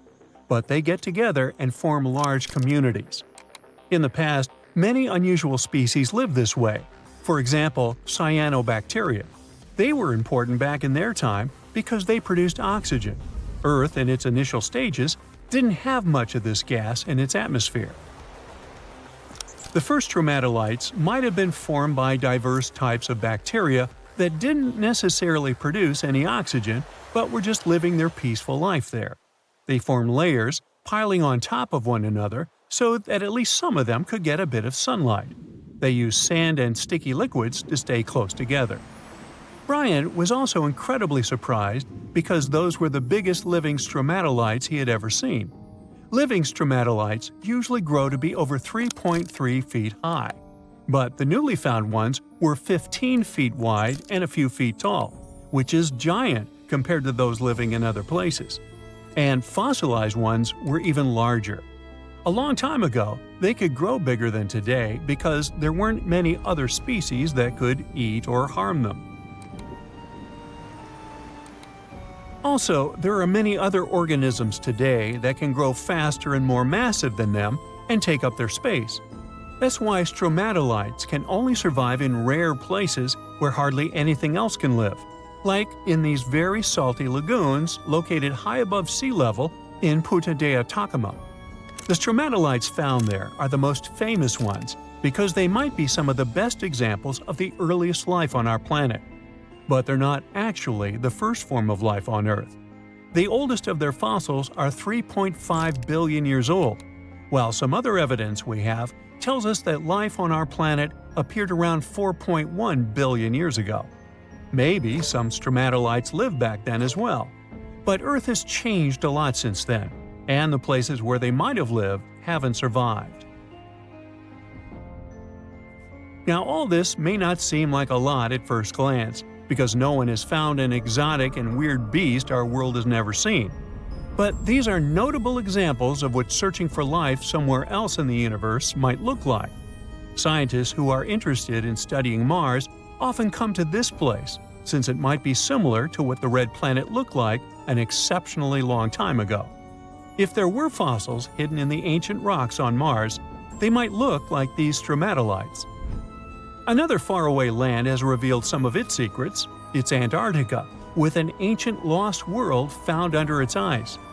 Antarctica hasn't always been this frosty, isolated land of snow and ice sheets. Once it used to be part of the Gondwana supercontinent, together with what is now South America, Africa, Australia, the Arabian Peninsula, and the Indian subcontinent. But at some point, it split off and went to build a life on its own. It formed as other landmasses started to move away, which created its coastline.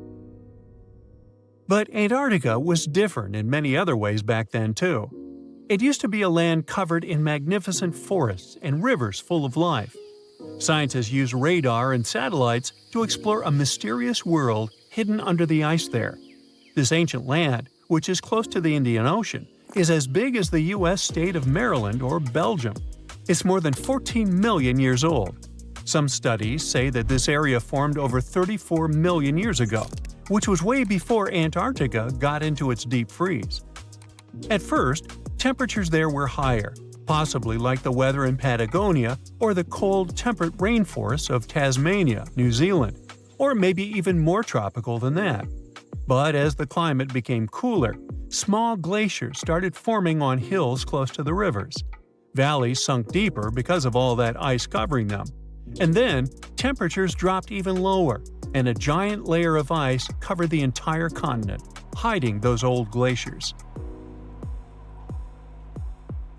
Rivers shaped this lost world a long time ago, way before it ended up covered in ice that's almost 2 miles thick in some spots. Scientific studies of this area showed that those landscapes had been full of highlands and mountains. The ice that formed over Antarctica made the whole area very cold, so the landscape couldn't erode anymore. This means everything has remained basically the same and untouched under the ice for millions and millions of years. What's interesting is that we know less about this land hidden under the ice than about the surface of Mars. One way to explore it would be to drill through these ice sheets to check for samples of sediments below. They could tell us more about the ancient flora and fauna frozen underneath. It's not a new method. A similar method was used to collect 2-million-year-old samples in Greenland. Australia has a secret world too. Ancient organisms were found hidden in rocks in the northern parts of the continent that are about 1.6 billion years old. These microscopic things are part of a family called eukaryotes. The members of this family that exist today include plants, fungi, animals, and even those tiny organisms with just one cell, such as amoeba. All living things with nuclei in their cells, including us, can trace their family tree back to one of the oldest members of this family. That one is called the last eukaryotic common ancestor, and it lived more than 1.2 billion years ago. Those ancient organisms were more complex and bigger than bacteria. Maybe they were the first predators on Earth, hunting bacteria.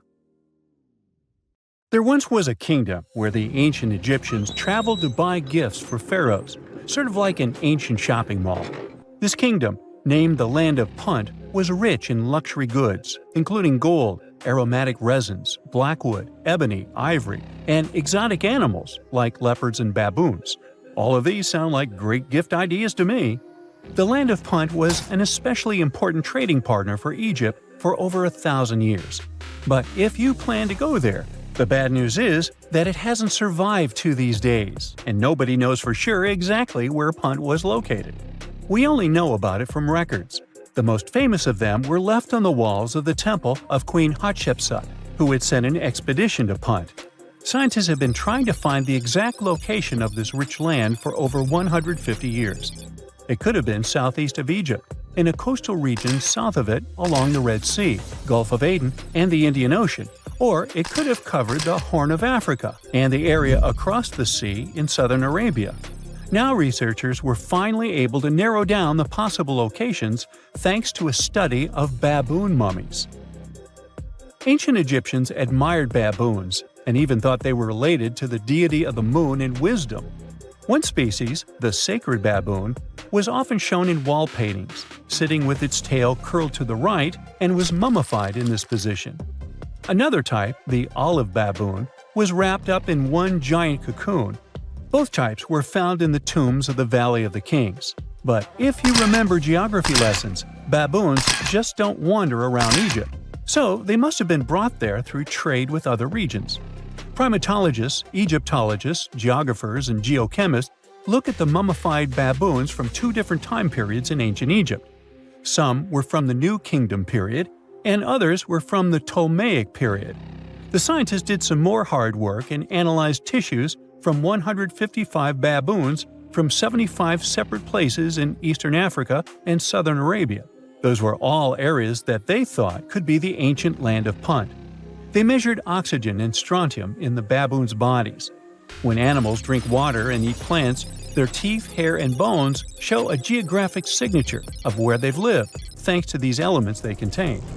Scientists use a special method called isotopic mapping and found out that the New Kingdom baboons they analyzed came from a location in Eritrea, Ethiopia, or Somalia.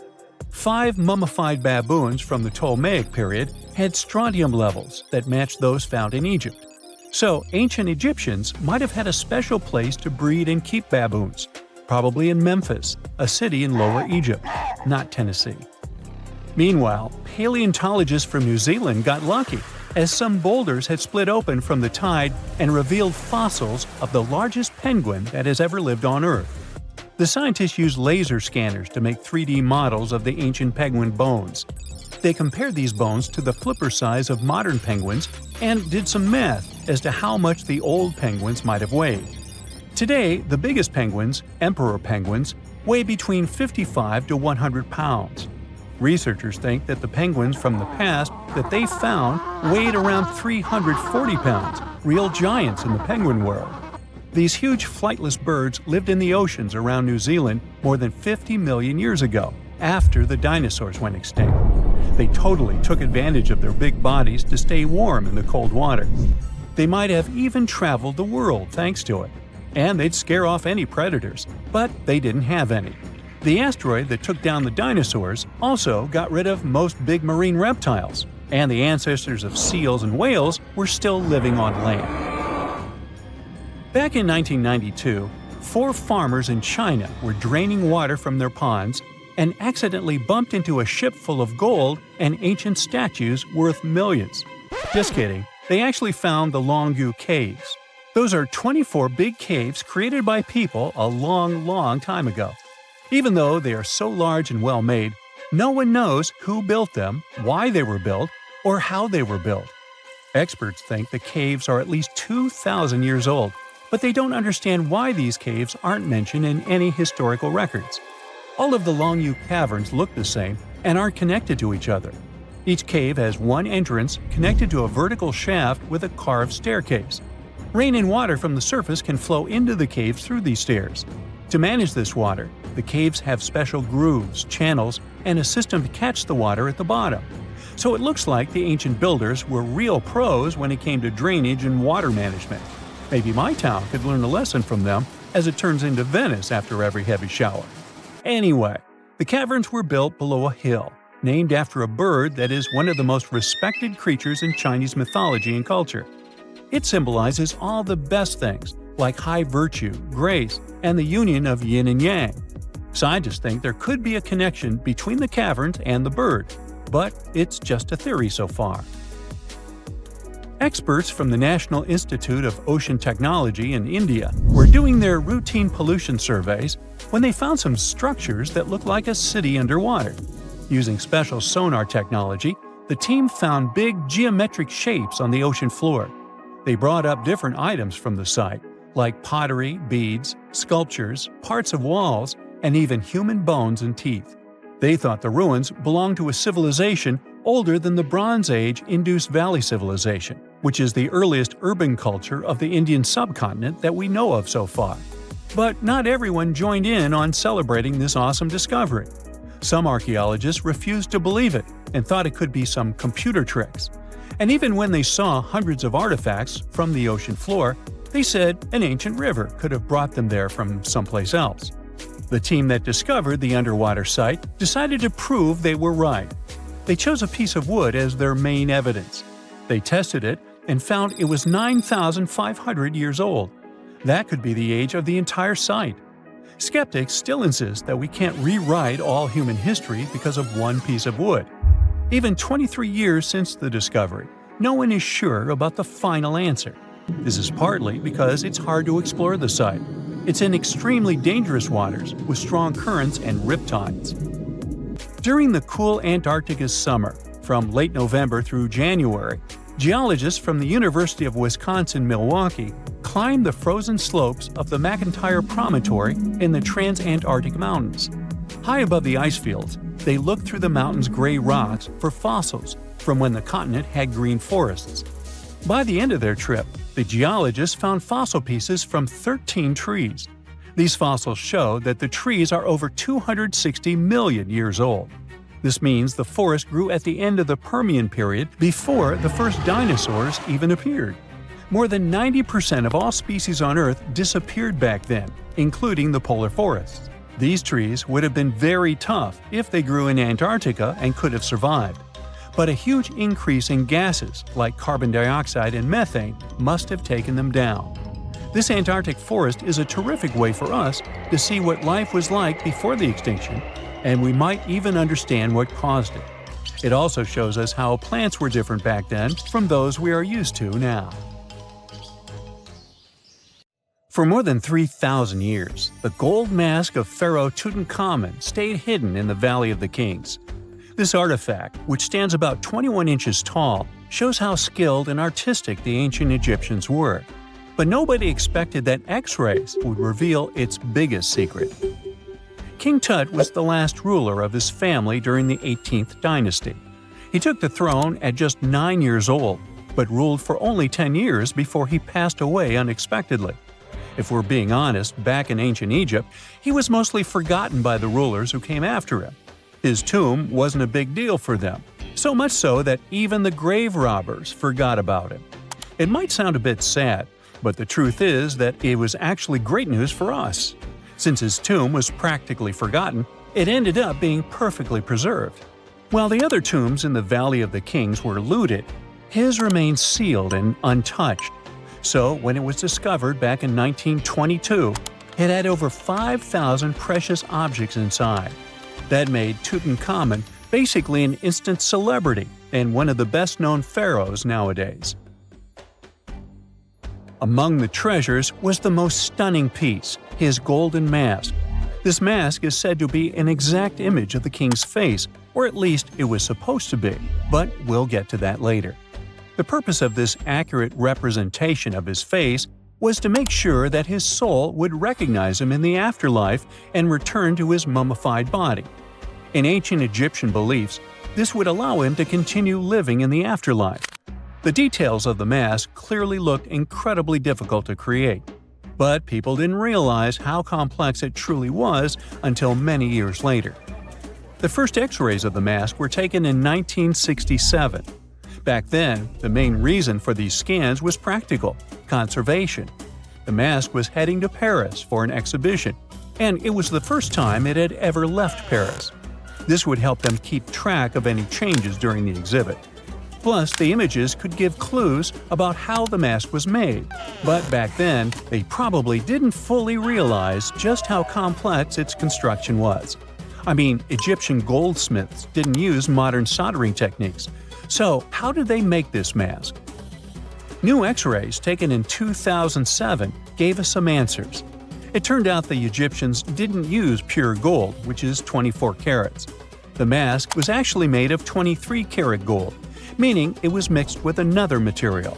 So specialists discovered that the gold sheets contained a small amount of copper, a reddish-brown metal. This was likely done to make the material more flexible and easier to shape. They would then shape the gold sheets by heating and hammering them over and over again. But there was one more secret inside the mask that wasn't discovered until 2015. The year before, the staff at Cairo's Egyptian Museum were working on the mask display when the long beard of the mask accidentally got knocked off. Another theory is that the beard had become loose over time and just fell off. Either way, the fact that King Tut's beard came off caused a lot of stress. After all, we're talking about one of Cairo's biggest tourist attractions, so the experts had to fix the problem quickly. The restoration process started with a detailed recording of the mask's condition. To do this, they had to take a full three-dimensional scan of the artifact, and, by accident, they found something very interesting in the mask. Inside the royal beard, there is a gold tube, an intriguing structure that the Egyptians likely used to attach the beard to the rest of the mask. And that proved, once again, that the process of making this mask was even more complex than experts thought. But the mysteries don't stop there. Remember how we mentioned that the mask was thought to perfectly represent King Tutankhamun's face? Well, that might not be entirely true. Some popular theories suggest the mask was never meant for him and was actually made for someone else. A study published in 2015 suggested the mask was originally made for a female pharaoh, his supposed stepmother, the famous and beautiful Egyptian queen Nefertiti. The biggest clue comes from an inscription on the mask. At first glance, it seemed to belong to Tutankhamun. But after a close examination, researchers noted that something else was actually written underneath King Tut's name. The royal name stamp seems to have been altered, and originally it had something written on it that translates to Queen Nefertiti. There is another feature of King Tut's golden mask that was overlooked for years, which adds even more mystery. As we mentioned earlier, experts believe he wasn't respected much by the pharaohs who came after him. And one of the clues that made archaeologists think this is the pierced ears on the mask. Some researchers believe that King Tutankhamun wouldn't have worn earrings after he was a kid. So, according to their theory, by the time he passed away at 18, he shouldn't have been represented with pierced ears. This could also support the idea that the mask originally belonged to Nefertiti, or maybe to someone who wasn't even connected to King Tut. But the mask isn't the only source of mystery. In fact, his whole tomb is full of puzzles. Recently, historians found a sign that the place where King Tut was supposed to be buried was changed at the last minute. For years, experts wonder why a pharaoh who ruled for 9 years ended up in such a simple tomb. When compared to the grandeur of other pharaohs' tombs, his tomb seemed, well, a bit plain. The idea that a king like Tutankhamun would have such an unremarkable resting place just doesn't match up with the power and importance he must have had in ancient Egypt. So, what happened? Well, apparently, this might have something to do with his successor, Pharaoh I. After King Tutankhamun passed away, researchers believe that I made sure to erase him from Egypt's history. So, one theory suggests that he was probably behind the quick decision to place King Tut's body in a smaller, less impressive tomb. When experts looked at I's own tomb, they found something interesting. There is a large wall covered in painted baboons. This is the same type of artwork found in Tutankhamun's tomb. It seems like the same person might have chosen the artwork for both tombs. Now, the design and decoration of the two tombs are almost identical, suggesting there was a shared hand behind both. But there is one key difference. I's tomb is fit for a king. It's much bigger and more impressive, even though the style and artwork are similar to what you see in Tutankhamun's tomb. So the theory suggests that I decided what went into both tombs. Since Tut passed away unexpectedly at a young age, his grand tomb wasn't finished in time. Normally, pharaohs start building their tombs while they're still alive to make sure everything is perfect. But Tut passed away when he was just 18, so there wasn't enough time. I may have taken advantage of the situation, ordering a smaller tomb for Tut and keeping a larger one for himself. Experts believe this theory explains why Tutankhamun's tomb is so simple and how I managed to wipe his memory from history so easily. But in the end, the story of King Tut's mask and tomb is full of mystery and intrigue. Each new discovery sheds more light on what really happened all those years ago. But one thing is for sure, the secrets of ancient Egypt still have much to reveal, and King Tutankhamun will continue to fascinate people for years to come. There are mysterious plasma bubbles floating around the pyramids of Giza. As bizarre as that might sound, let's get one thing clear right off the bat. There's nothing extraterrestrial going on here. Plasma bubbles are those weather anomalies that form in a layer of Earth's atmosphere called the ionosphere. This is an invisible layer surrounding our planet that stretches roughly from 50 to 400 miles above Earth's surface, right at the edge of space. In this layer, the sun, being the giant hot power that it is, basically cooks gases, splitting them into electrically charged particles called plasma. Here's where it gets interesting. At night, especially near the equator, these charged particles get disturbed, and when a bunch of them suddenly vanish at the same time, it forms what we call a plasma bubble. Imagine it like a big empty pocket where the plasma is missing or its quantity is lowered. But it's only considered a plasma bubble if this phenomenon occurs on a large scale, typically around 62 miles in size. If you're already packing your suitcase for Egypt and have put binoculars to look at the tips of the pyramids, I'm sorry to say that we can't see these plasma bubbles with the unaided eye. It's all happening way above our heads, completely invisible to us. Scientists need to use special equipment, like the Latitude Long-Range Ionosphere Radar, or LARID, to detect these bubbles. This advanced technology helps researchers track and observe the movement and formation of plasma bubbles in real time. This formation, by the way, can be triggered by solar storms. That brings us to November 2023, when an impressive solar storm occurred. On a scale from 1 to 5, this one was classified as a G3, which is considered a strong event. Solar storms occur when sunspots are basically cooler, darker areas on the sun's surface, release bursts of energy into space. These flares triggered several geomagnetic storms on Earth. While this might sound like doomsday stuff, it didn't disrupt our daily lives too much. In fact, it was great news for skywatchers, since the solar storm created stunning auroras, with the northern lights visible as far south as Greece and Turkey.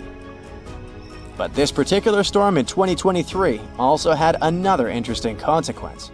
It caused the largest plasma bubble ever recorded by the Chinese radar. This phenomenon was so massive that it covered regions as far apart as the Egyptian pyramids and the Midway Islands in the Pacific Ocean. Now that's a huge distance, and it is a big deal for science. And that's because plasma bubbles are a growing threat to modern technology. Experts say they can disrupt satellite communications and GPS systems. So if you're using Google Maps or Waze and suddenly it can't figure out where you are, a plasma bubble might be to blame. Great, we now know what's going on with those bubbles detected above the pyramids of Giza. But things get even weirder inside this ancient construction. Apparently, the Great Pyramid of Giza has the ability to concentrate electromagnetic energy within its interior. A couple of years ago, a group of researchers decided to see what would happen if they took this ancient architecture and hit it with radio waves. I mean, waves that are similar to the kind your phone uses, but on a much larger scale, up to 1,900 feet long. But since they couldn't just start blasting radio waves at the actual pyramid, they did the next best thing: computer modeling. Using these simulations, the researchers discovered something incredible. The Great Pyramid can actually concentrate electromagnetic energy within its internal chambers, as well as underneath its base, where an unfinished chamber is located. By concentrate, I mean something like trap it. For example, when you shout into a cave, you hear your voice echo back, right? The sound waves don't just disappear, they bounce around and get focused. Similarly, when radio waves hit the pyramid, they don't just pass through or around it. Instead, they get absorbed, bounce around, and focus inside and underneath the pyramid. Our list of mysterious phenomena surrounding the Egyptian pyramids doesn't end there. Inside the pyramid, there's a long, narrow passage that leads to what's known as the King's Chamber. This room sits at the center of the pyramid, and it's believed to have been the final resting place of Pharaoh Khufu, the ancient Egyptian leader who commissioned the entire thing over 4,000 years ago. When visitors step into the king's chamber, two things normally strike them: the room's incredible acoustics and its heavy, imposing structure, which is entirely lined with red granite. Recently, scientists have started to connect these two facts. Some researchers now believe that the king's chamber might be able to catch or pick up sound energy generated from other parts of the pyramid. In other words, this room might have been designed to amplify sound in a way that no other chamber in the pyramid can. To test this theory, researchers conducted an experiment where they sang in the Queen's chamber, which is located directly below the King's chamber. Here's where it gets wild. The music couldn't be heard in the lower underground rooms of the pyramid, but it sounded loud and clear in the King's chamber. One possible explanation for this is the type of stone used in the King's chamber: pink granite. Granite is known for its piezoelectric properties, meaning it can absorb energy from its surroundings, like sound vibrations, and convert it into electrical energy. This suggests that the chamber's unique acoustics might be due to more than just the shape of the room. It could be that the granite itself plays a role in amplifying and concentrating sound waves. According to scientists, these discoveries open up a whole new field of research into the pyramid's potential. Could the ancient pyramids have somehow harnessed the energy created by sound waves, or even Earth's natural vibrations? It might sound far-fetched, but considering the granite's piezoelectric properties are well documented in modern science, it's not entirely impossible. Who knows? Maybe we've only just scratched the surface of what the pyramids were truly capable of. Speaking of just scratching the surface, there's even more to think about, like how the pyramids ended up in such a perfect location.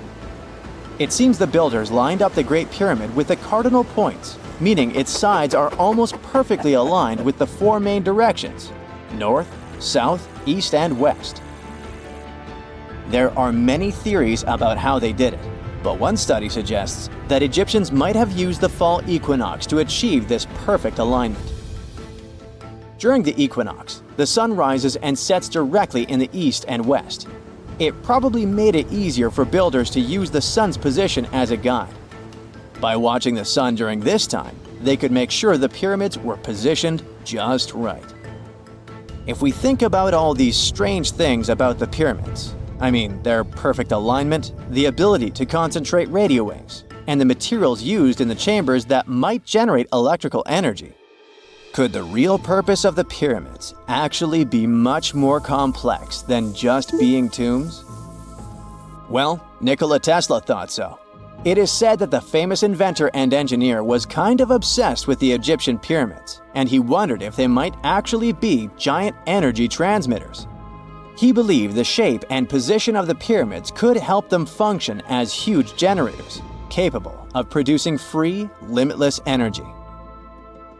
Some researchers agree with Tesla and believe that these massive monuments might have been designed as giant power plants. According to their theory, builders could have figured out how to move ions, those electrically charged particles in the atmosphere, by placing materials like copper, gold, and silver around the pyramids. So, it's definitely possible that the ancient Egyptians created a sustainable, renewable power source. Although this is a very interesting thought, we haven't been able to confirm this theory, and the true purpose of the pyramids remain one of humanity's biggest mysteries. I bet you've never heard of the legendary oasis of Zerzura. This ancient city is said to be hidden somewhere deep in the Sahara Desert, and its discovery could mean unimaginable riches and untold secrets. According to an anonymous 15th century Arabic guide, the key to unlocking the city lies in the beak of a bird carved on the city gate. Zerzura might not be as popular as Machu Picchu or the pyramids, but that just makes it more mysterious. Legend has it that Zerzura is built around this big oasis somewhere in the desert west of the Nile. Apparently, it's made out of white stone, and has all these luxurious houses and gold decorations. The story goes that a scribe wrote down the account of a traveler who stumbled upon Zerzura while looking for his lost camel. At one point in his journey, the man got caught up in a sandstorm, where he got separated from the rest of his group. The traveler kept wandering in the desert for days, and then, out of nowhere, two men showed up and guided him to the city of Zerzura. The traveler described this city as an oasis filled with little birds and made out of pure white stonework. The city is also said to be guarded by giants. In 1835, an English Egyptologist named John Gardner Wilkinson mentioned the city in one of his books. He spoke to a man from Egypt who found the city by accident after days of wandering through the desert. He mentioned some ruins, unusual stonework, and a large oasis surrounded by palm trees. The man even gave some instructions on how the city could be found, indicating that it might be in the western desert of Egypt. But here's the kicker. Even though a group of explorers went out to find Zerzura, they didn't succeed. At the same time, they did stumble upon a bunch of previously unknown oases. In the early 1900s, numerous expeditions were sent to find the city, including one with a fleet of Ford Model A trucks. But, alas, none were successful. Others say Zerzura did exist at one point, but not anymore. It's possible it was swallowed by the desert. It's believed that back in the day, the Sahara Desert was actually green. Scientists even found traces of ancient rivers that flowed through the area 100,000 years ago, creating green corridors across the desert. But Zerzura might have never been real to begin with. Maybe it only existed in the minds of people, a figment of their imagination as they were struggling in the African desert. For thousands of years, people have been obsessed with the hunt for another lost city, Atlantis. But if this place really existed, where on Earth, or under the sea, could it be? According to Plato, Atlantis was an actual place, and it was supposedly located somewhere in the Atlantic Ocean, near the Strait of Gibraltar. But how did this mythical city become synonymous with a perfect, paradise-like society? Well, you can thank Ignatius Donnelly for that. The American writer published a book in 1882 where he outlined 13 hypotheses about the existence of Atlantis. Donnelly truly believed that this lost city was where ancient humans lived in peace and joy for centuries. Donnelly even thought that Atlantis was the original source of many ancient civilizations around the world. And if we just followed Plato's clues, we could totally find Atlantis. Sounds like a treasure hunt, right? What inspired Donnelly to go on this quest in the first place, you might ask? Apparently, an amateur archaeologist discovered the city of Troy, using Homer's The Iliad as a guide. Well, if Troy was real, then why not Atlantis? Back in the day, some people believed that America was the legendary Atlantis. Columbus really stirred up some excitement when he brought back news about the New World to Europe. But the real hunt for Atlantis didn't really start until the 20th and 21st centuries. Some people tried to connect the dots between a volcanic eruption on the island of Santorini and the destruction of Minoan settlements. But in 2018, a team of investigators claimed they had nailed it, announcing they had discovered concrete proof that Atlantis had existed. What was their evidence, you ask? A series of mysterious circles in a national park in Spain. But the circles turned out to be nothing more than experimental ponds for studying zooplankton. Let's face it, there's no real evidence that Plato's lost city of Atlantis actually existed. But it doesn't make searching for it any less exciting, does it?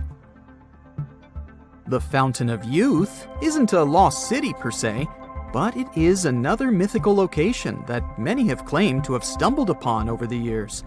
Long ago, people were obsessed with the idea of living forever, or at least extending their lives as much as possible. Each culture had its own wild story, like the Greeks talking about a magic fountain that let people live longer, or Alexander the Great finding a river of paradise that could heal the wounded. Japanese legends spoke of hot springs that could make you young again, while the Caribbean locals talked about the restorative powers of the water in one of their own mystical lands. Explorers searched far and wide for these magical waters, but nothing.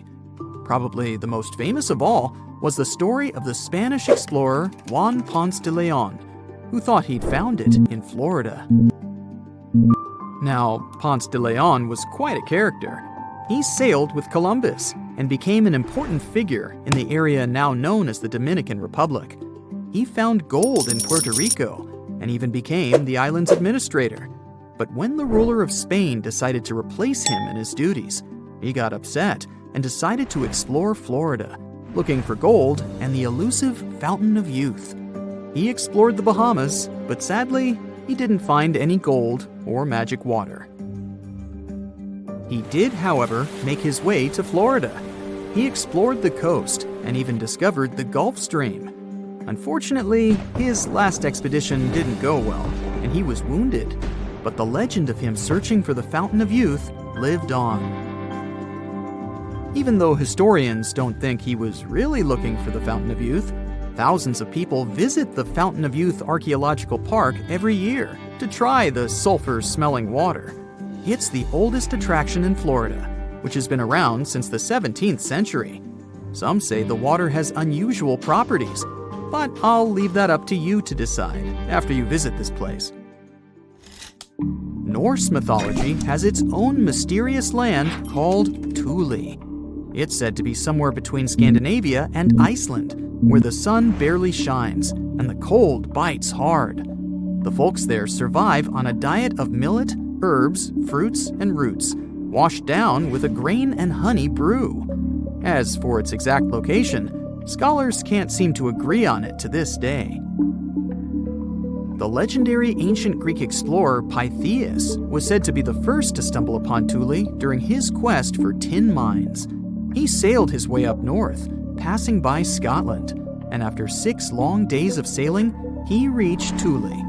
The people there, according to Pythias, were quite primitive, but that's no surprise since they were just simple farmers living off the land. They showed Pythias where the sun set on the shortest day of the year. They also told him that in winter, the sun never rose at all, and in summer, there was no night. For many years, historians have been debating the true identity of this mythical land of Thule. Some say it's Iceland, while others claim it's Norway. A little bit of progress has been made recently with the help of a team of researchers. If their findings are correct, Thule might be the elusive island of Smola. That's farther south than any of the Norwegian islands that were on the list of contenders. It may be too soon to celebrate, but it does look like Thule has finally been found.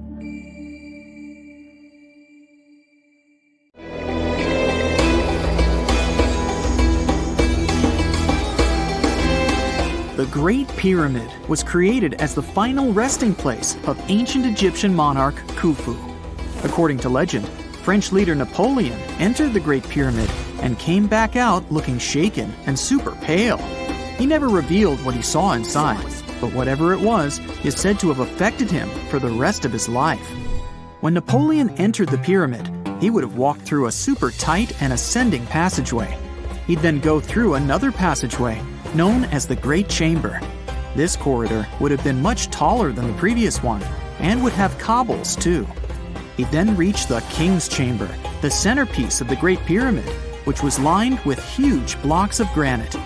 But it wouldn't have looked as grand as we might imagine. There are no hieroglyphics decorating its walls, as Egyptians only began decorating the burial chambers of pyramids much later on. The pharaoh's tombs deep inside the pyramid would have also been filled with treasures, from chunks of gold to the world's most expensive jewelry. But this would have all been looted a long time ago. The only thing that probably would have been left in there would have been a huge sarcophagus, which would have once contained the king's mummy. He'd also have to walk past the queen's chamber. This room most likely didn't hold any queens though, as pyramids were usually only built for one person. There are mysterious tunnels leading from here To this day, no one is really sure what they're there for.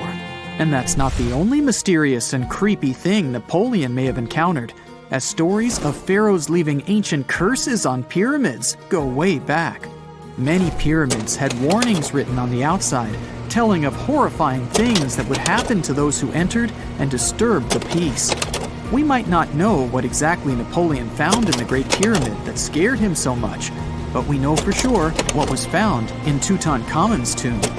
Tutankhamun was an ancient Egyptian pharaoh who was only 8 or 9 years old when he took to the throne. He became a cultural phenomenon when his tomb was discovered almost completely intact in 1922. His pyramid sits in the Valley of Kings in Thebes, modern Luxor, which is in Egypt. Unlike the Great Pyramid, Tutankhamun's tomb was covered in beautiful wall decorations. The walls told the story of how he would travel to the afterlife through the underworld. Egyptians believed all people would have to take this journey, so they would fill their tombs with objects and paintings to help them get there. There'd also be spells painted on the walls. They believed this would help people pass over to the next realm. The journey would be pretty long, and for that reason, the ancient Egyptians would also fill the pyramids with food. Tutankhamun's pyramid was filled with 8 fruit baskets. They even found something called gingerbread fruit in there. The rooms were jam-packed with furniture, statues, clothes, and staffs, amongst a whole bunch of other things. You'd likely find a lot of clothes and expensive jewelry in the pyramids as well. The ancient Egyptians wanted their ancestors to travel in style to the afterlife. They put Tutankhamun in his final resting place with over 50 pieces of clothing, all of the highest quality. There were tunics, scarves, gloves, and headdresses, and a ton of jewelry.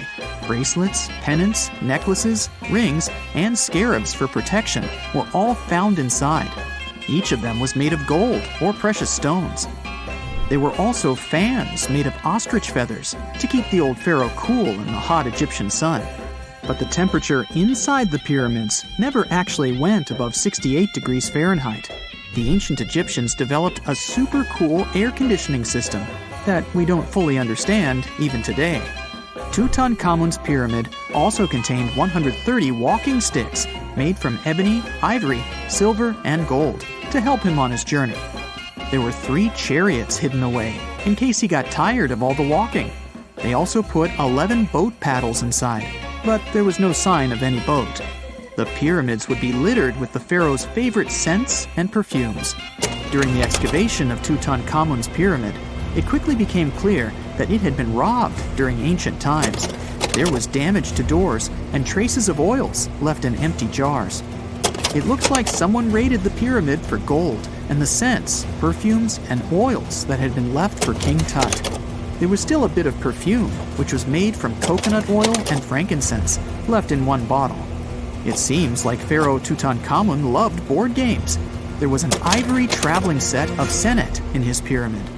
Although we don't know for sure exactly how to play it, we have figured out it was sort of an ancient Egyptian version of backgammon. It looks like it was a 2-player game where the goal was to knock your opponent off the board. Not really sure who Tutankhamun's mummy was supposed to play with, though. The ancient Egyptians had some rituals that may seem pretty strange to us. For example, they used to shave their eyebrows off if they ever lost a cat. So it's not too surprising they put some really weird things inside pyramids. Archaeologists discovered a collection of mummified cats and scarab beetles in pyramids that date back more than 4,000 years. They were found in the pyramids of Saqqara, which is south of Cairo. They also found a bunch of makeup kits and mirrors inside. Makeup was worn proudly by both men and women in ancient Egyptian times. Eyeliner was the most popular cosmetic. The Rosetta Stone was one of the best discoveries ever made in pyramids. It was found by our man Napoleon Bonaparte and his team. It's a black granite rock that dates back to 196 BCE. It's transcribed in Greek, Demotic, and hieroglyphic. When it was translated in 1822, we got the key to understanding ancient Egyptian hieroglyphics for the very first time.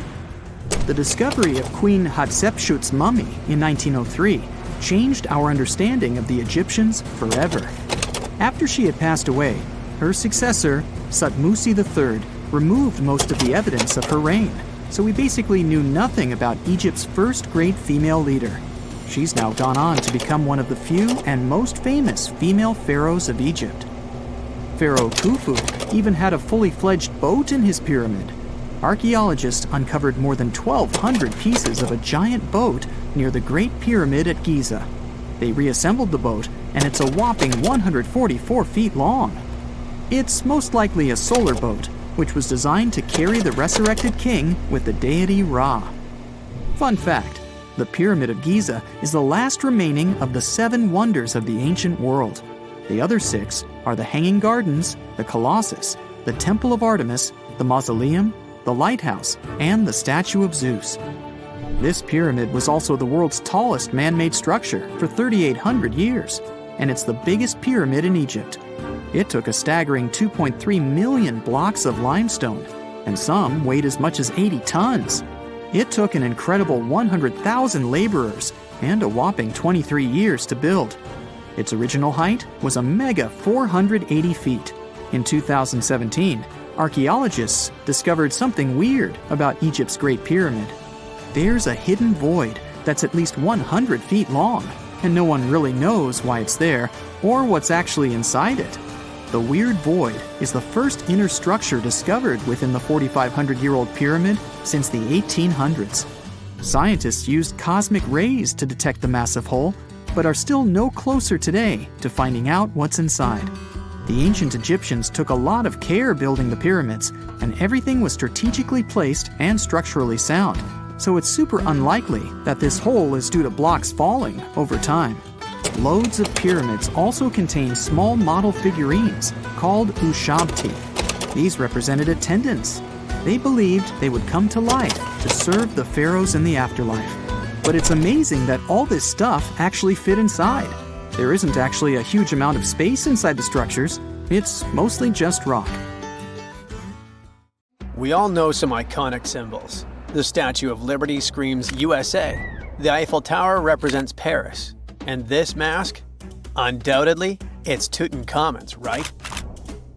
Sometimes it feels like historians have squeezed every last drop out of the King Tut story. But guess what? The most obvious details often slip right under our noses. Like the fact that this famous mask didn't actually belong to him, nor was it ever meant for him. Stick with me for the details. Can we get a close-up of that mask? Thanks. See those holes? Yep, they're for earrings. And no, it's not that they had anything against jewelry, but back in ancient Egypt, earrings were typically worn by high-status women or kids.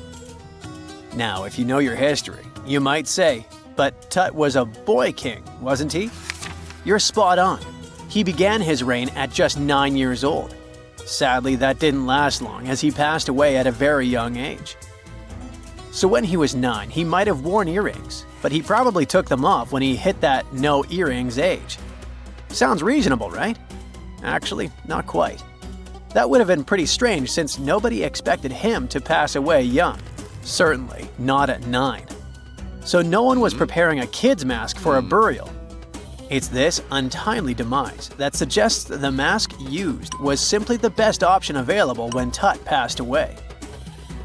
There are more clues pointing to the idea that the mask was found in a hurry. Let's think about this. Even though Tut was mummified and his body could wait a bit, his loved ones wanted him to reach the afterlife ASAP. Some experts even believe the paint in the tomb was still wet when it was sealed. But look at his mask. It's a masterpiece. There's no way it was made in a rush. It's way more elaborate than other simpler cartonnage pieces. The renowned mask of King Tut stands 21 inches tall, adorned with precious stones, and features a golden beard that weighs 5.5 pounds, making the entire mask 22.5 pounds. Okay, I'm a bit confused here. So it seems like it was probably a kid's mask, but it had a beard? I've never seen a 9-year-old with a goatee, and I'm guessing you haven't either. Just think about it. A grown man's face compared to a kid's face. Fun fact for you, our faces pretty much stopped growing at the age of 16, so by 19, Tut would have definitely had the face of an adult man. Can you imagine trying to fit a relatively small kid's mask on a grown man? That would have been super embarrassing, and no one would have let that happen. Right, let's dismiss the kids' theory. Now, the second option, if you remember, is that the mask could have originally belonged to a woman. This is where the beard theory comes into play. Some researchers believe the beard might have been added later on. Here's another twist. What if the mask was actually made for Nefertiti herself, who ended up maskless? In this case, there are two discoveries. Two birds with one stone. For now, it sounds like a conspiracy theory, I know. But let's give it a shot and delve deeper into the details. So, Tut passed away in around 1323 BCE, probably due to malaria. He had other health issues too, like when he broke his leg, and records suggest he wasn't in the best shape. As for Nefertiti, we have no solid data about her demise. Plus, nobody knows exactly when or where she was buried. The supposed year when she passed away is around 1330 BCE, but she could have lived longer, and the mask was intended and prepared for her. Or maybe they just took her mask right from the burial chamber. After all, they were family. Well, sort of. She was said to be his stepmom, having been married to Akhenaten, who was likely Tut's father. But this is not 100% accurate. Some scientists doubt it. Ah, these ancient Egyptian families. It's hard to keep track of who's who. I know, you're not yet convinced that Tut wore a lady's mask. Let me share one more theory with you. Meet Howard Carter, the enthusiastic archaeologist who discovered Tutankhamun's tomb. It was located in the Valley of Kings outside Luxor, and, to everyone's surprise, was nearly intact. When he entered, he noticed something odd. This didn't feel like a pharaoh's burial chamber. It was classy and all, but it had a vibe that suggested it was made for a woman. Typically, Egyptian pharaohs had larger tombs that suited them better, and even more strangely, it was oriented to the right of the entrance. This didn't add up. That orientation was typical for female chambers, which Egyptian queens used. Another red flag was that the chamber appeared to have been built in stages, and all the artifacts, around 2,000 of them, seemed hastily placed there. Even more curious, they looked like they were meant for other royals. Carter discovered this burial site in 1922, but it remained a mystery as to why it was so bizarre. Almost a century later, Nicholas Reeves thought he may have solved the puzzle. He claimed that King Tut might not have been the original resident of the tomb. Instead, he suggested that the undisturbed resting place of the legendary Queen Nefertiti could be hidden behind the walls of the boy king's burial chamber. Nicholas studied high-resolution photos for months, meticulously examining every pixel. One day, he focused on detailed scans that revealed the texture of the tomb's walls beneath layers of paint. He spotted what he believed to be outlines of two doorways that had been blocked and plastered over to hide them from view. The more he looked, the more it seemed real. Could it be a tomb within a tomb? Nicholas theorized there was a hidden storeroom behind the western wall of King Tut's tomb, and his chamber might just be the outermost section of a larger corridor-style network of rooms. It all sounds fancy, but sorry to break it to you. Reeves' theory was debunked. To find out if he was onto something, experts had to use ground-penetrating radar to see the unseen. Reeves' idea was that if there were gaps, it could indicate the presence of additional rooms. And at first, in 2015, one expert even thought he had found a hidden room. But the glory didn't last for long. A year later, after double-checking, it turned out there were no hidden doorways. By the way, Nefertiti isn't the only legendary woman from Egypt whose burial site remains a captivating mystery. There's a cool legend about Cleopatra that you might enjoy. It's said that she once declared, "No man will ever find my tomb." Kind of fitting, right? After all, the person who's come closest to uncovering her final resting place is a woman. Fast forward a few millennia after she passed away, and while no man has located it, archaeologist Kathleen Martinez believes she might have cracked the code. She's been on the quest for Cleopatra VII's tomb for nearly 20 years, and recently discovered a bust that she thinks represents the famous queen. However, not everyone is on board with her claim. Some experts argue that the bust doesn't resemble Cleopatra at all. Alongside this intriguing marble statue, Martinez's team also unearthed 337 coins, some of which, less controversially, feature Cleopatra's likeness. But the real part is that it's still not officially confirmed. There's no doubt about the existence of the small bust. It's carved from white marble, fits in one hand, and shows a woman wearing a royal crown, according to a translated statement from the Egyptian Ministry of Tourism and Antiquities. The big question, though, is who it actually depicts.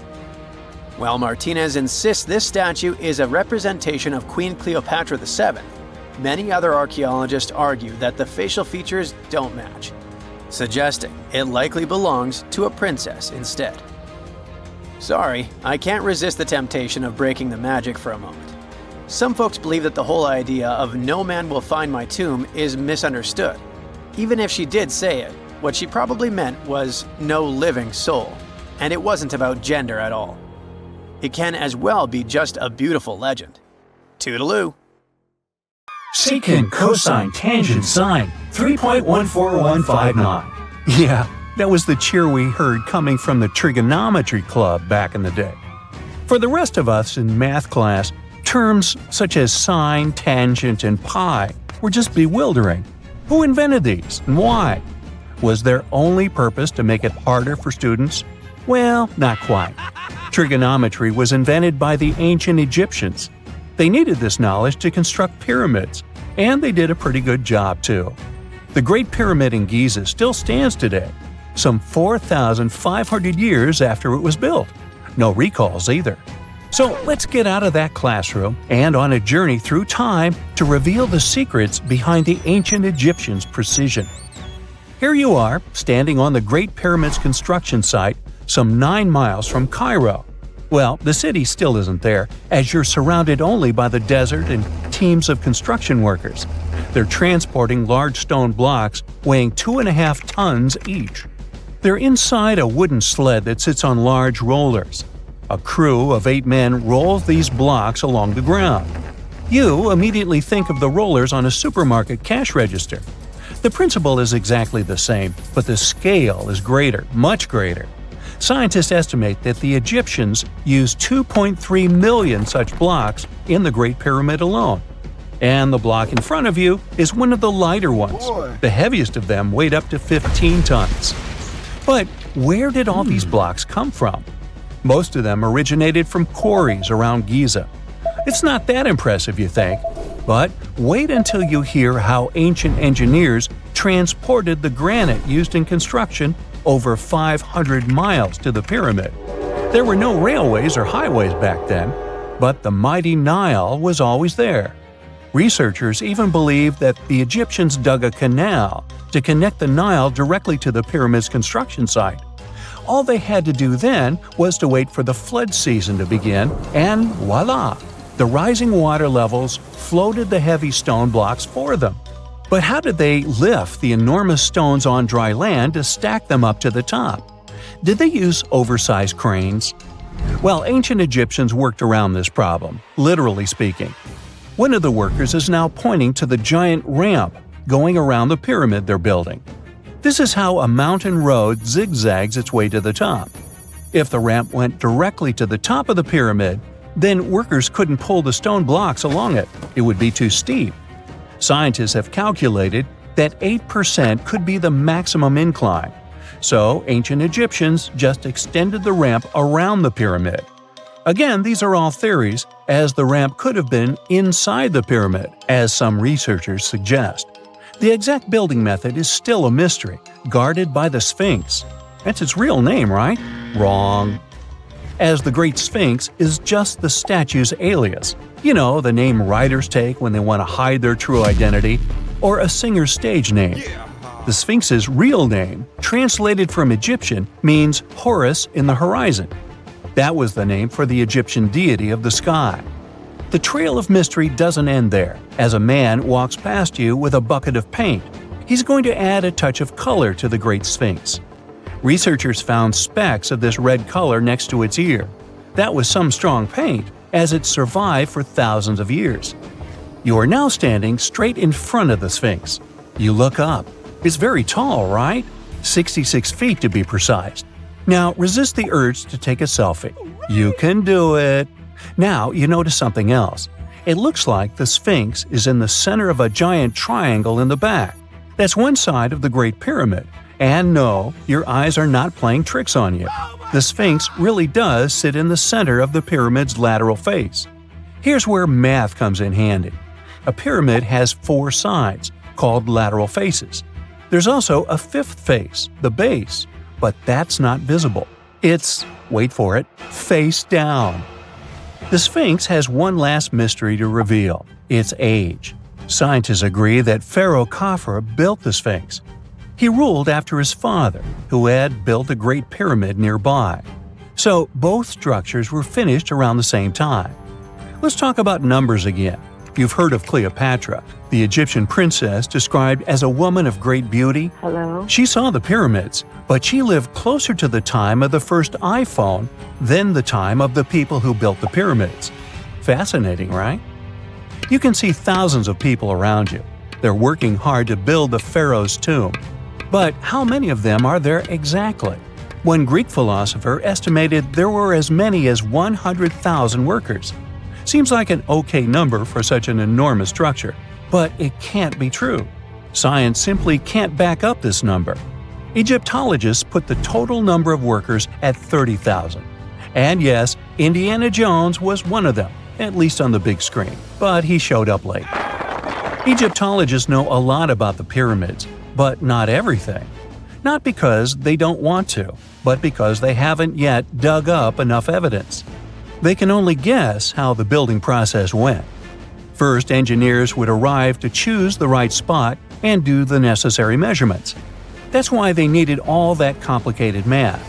Then, it's time for sourcing the material, the large stone blocks I mentioned earlier. When boats deliver them to the site of the future pyramid, workers can finally do their thing. They operated in smaller groups, but there were at least 2,000 of them chiseling and carving away at any given time. Sounds like a typical construction site today? Well, that's because it is, just thousands of years ago. It's amazing what ancient Egyptians were able to achieve with just copper and stone tools. The pyramid is now complete in front of you. But is it the same pyramid we see today? Why is this structure shining bright in the desert sun? Isn't it supposed to be a dusty yellow color? Well, no. Human activity and the elements have completely stripped the outer layer of stones over time. Expert craftspeople polished these blocks using nothing but stone and sand. The end result was a smooth and shiny rock. On the day it was completed, the Great Pyramid of Giza was a perfect triangle of light. Its polished sides acted like giant mirrors, reflecting the powerful Egyptian sun. This is the point where you should put your glasses on, and that shiny thing you see at the pyramid's very top is actually gold. The capstone at the top of the pyramid is called a pyramidion. It was covered in sheets of gold. As you can guess, these were the first stones to disappear. Let's make another stop before we get you back to your classroom. We travel to the British Isles, and no, Stonehenge isn't our destination. It is Newgrange in County Meath. Scientists estimate that the ancient peoples of Ireland built this stone monument around the year 3200 BCE. This makes it older than both Stonehenge and the Great Pyramid in Giza. The function of the circular mound in Newgrange is the same as the one of the Great Pyramid and equally mysterious. The estimated amount of loose stone present in the valley is over 220,000 tons. And it's not just randomly thrown on a pile. The order in which the stones are set makes the structure water-resistant. That would explain how Newgrange had survived for so long. Kinda makes you want to splash out the cash for that waterproof phone case, huh? Well, you're back in your school desk, but today's math lecture is the last thing on your mind. You're thinking about how great the Egyptian pyramids are, and if we have something similar today. It turns out modern engineers are just as impressed with the Great Pyramid as you are. There's a glass pyramid sitting in the main courtyard of the famous Louvre Museum in Paris. The panorama of San Francisco wouldn't be complete without the 48-story Trans-America Pyramid. But Las Vegas went the furthest. There we find the Luxor Hotel.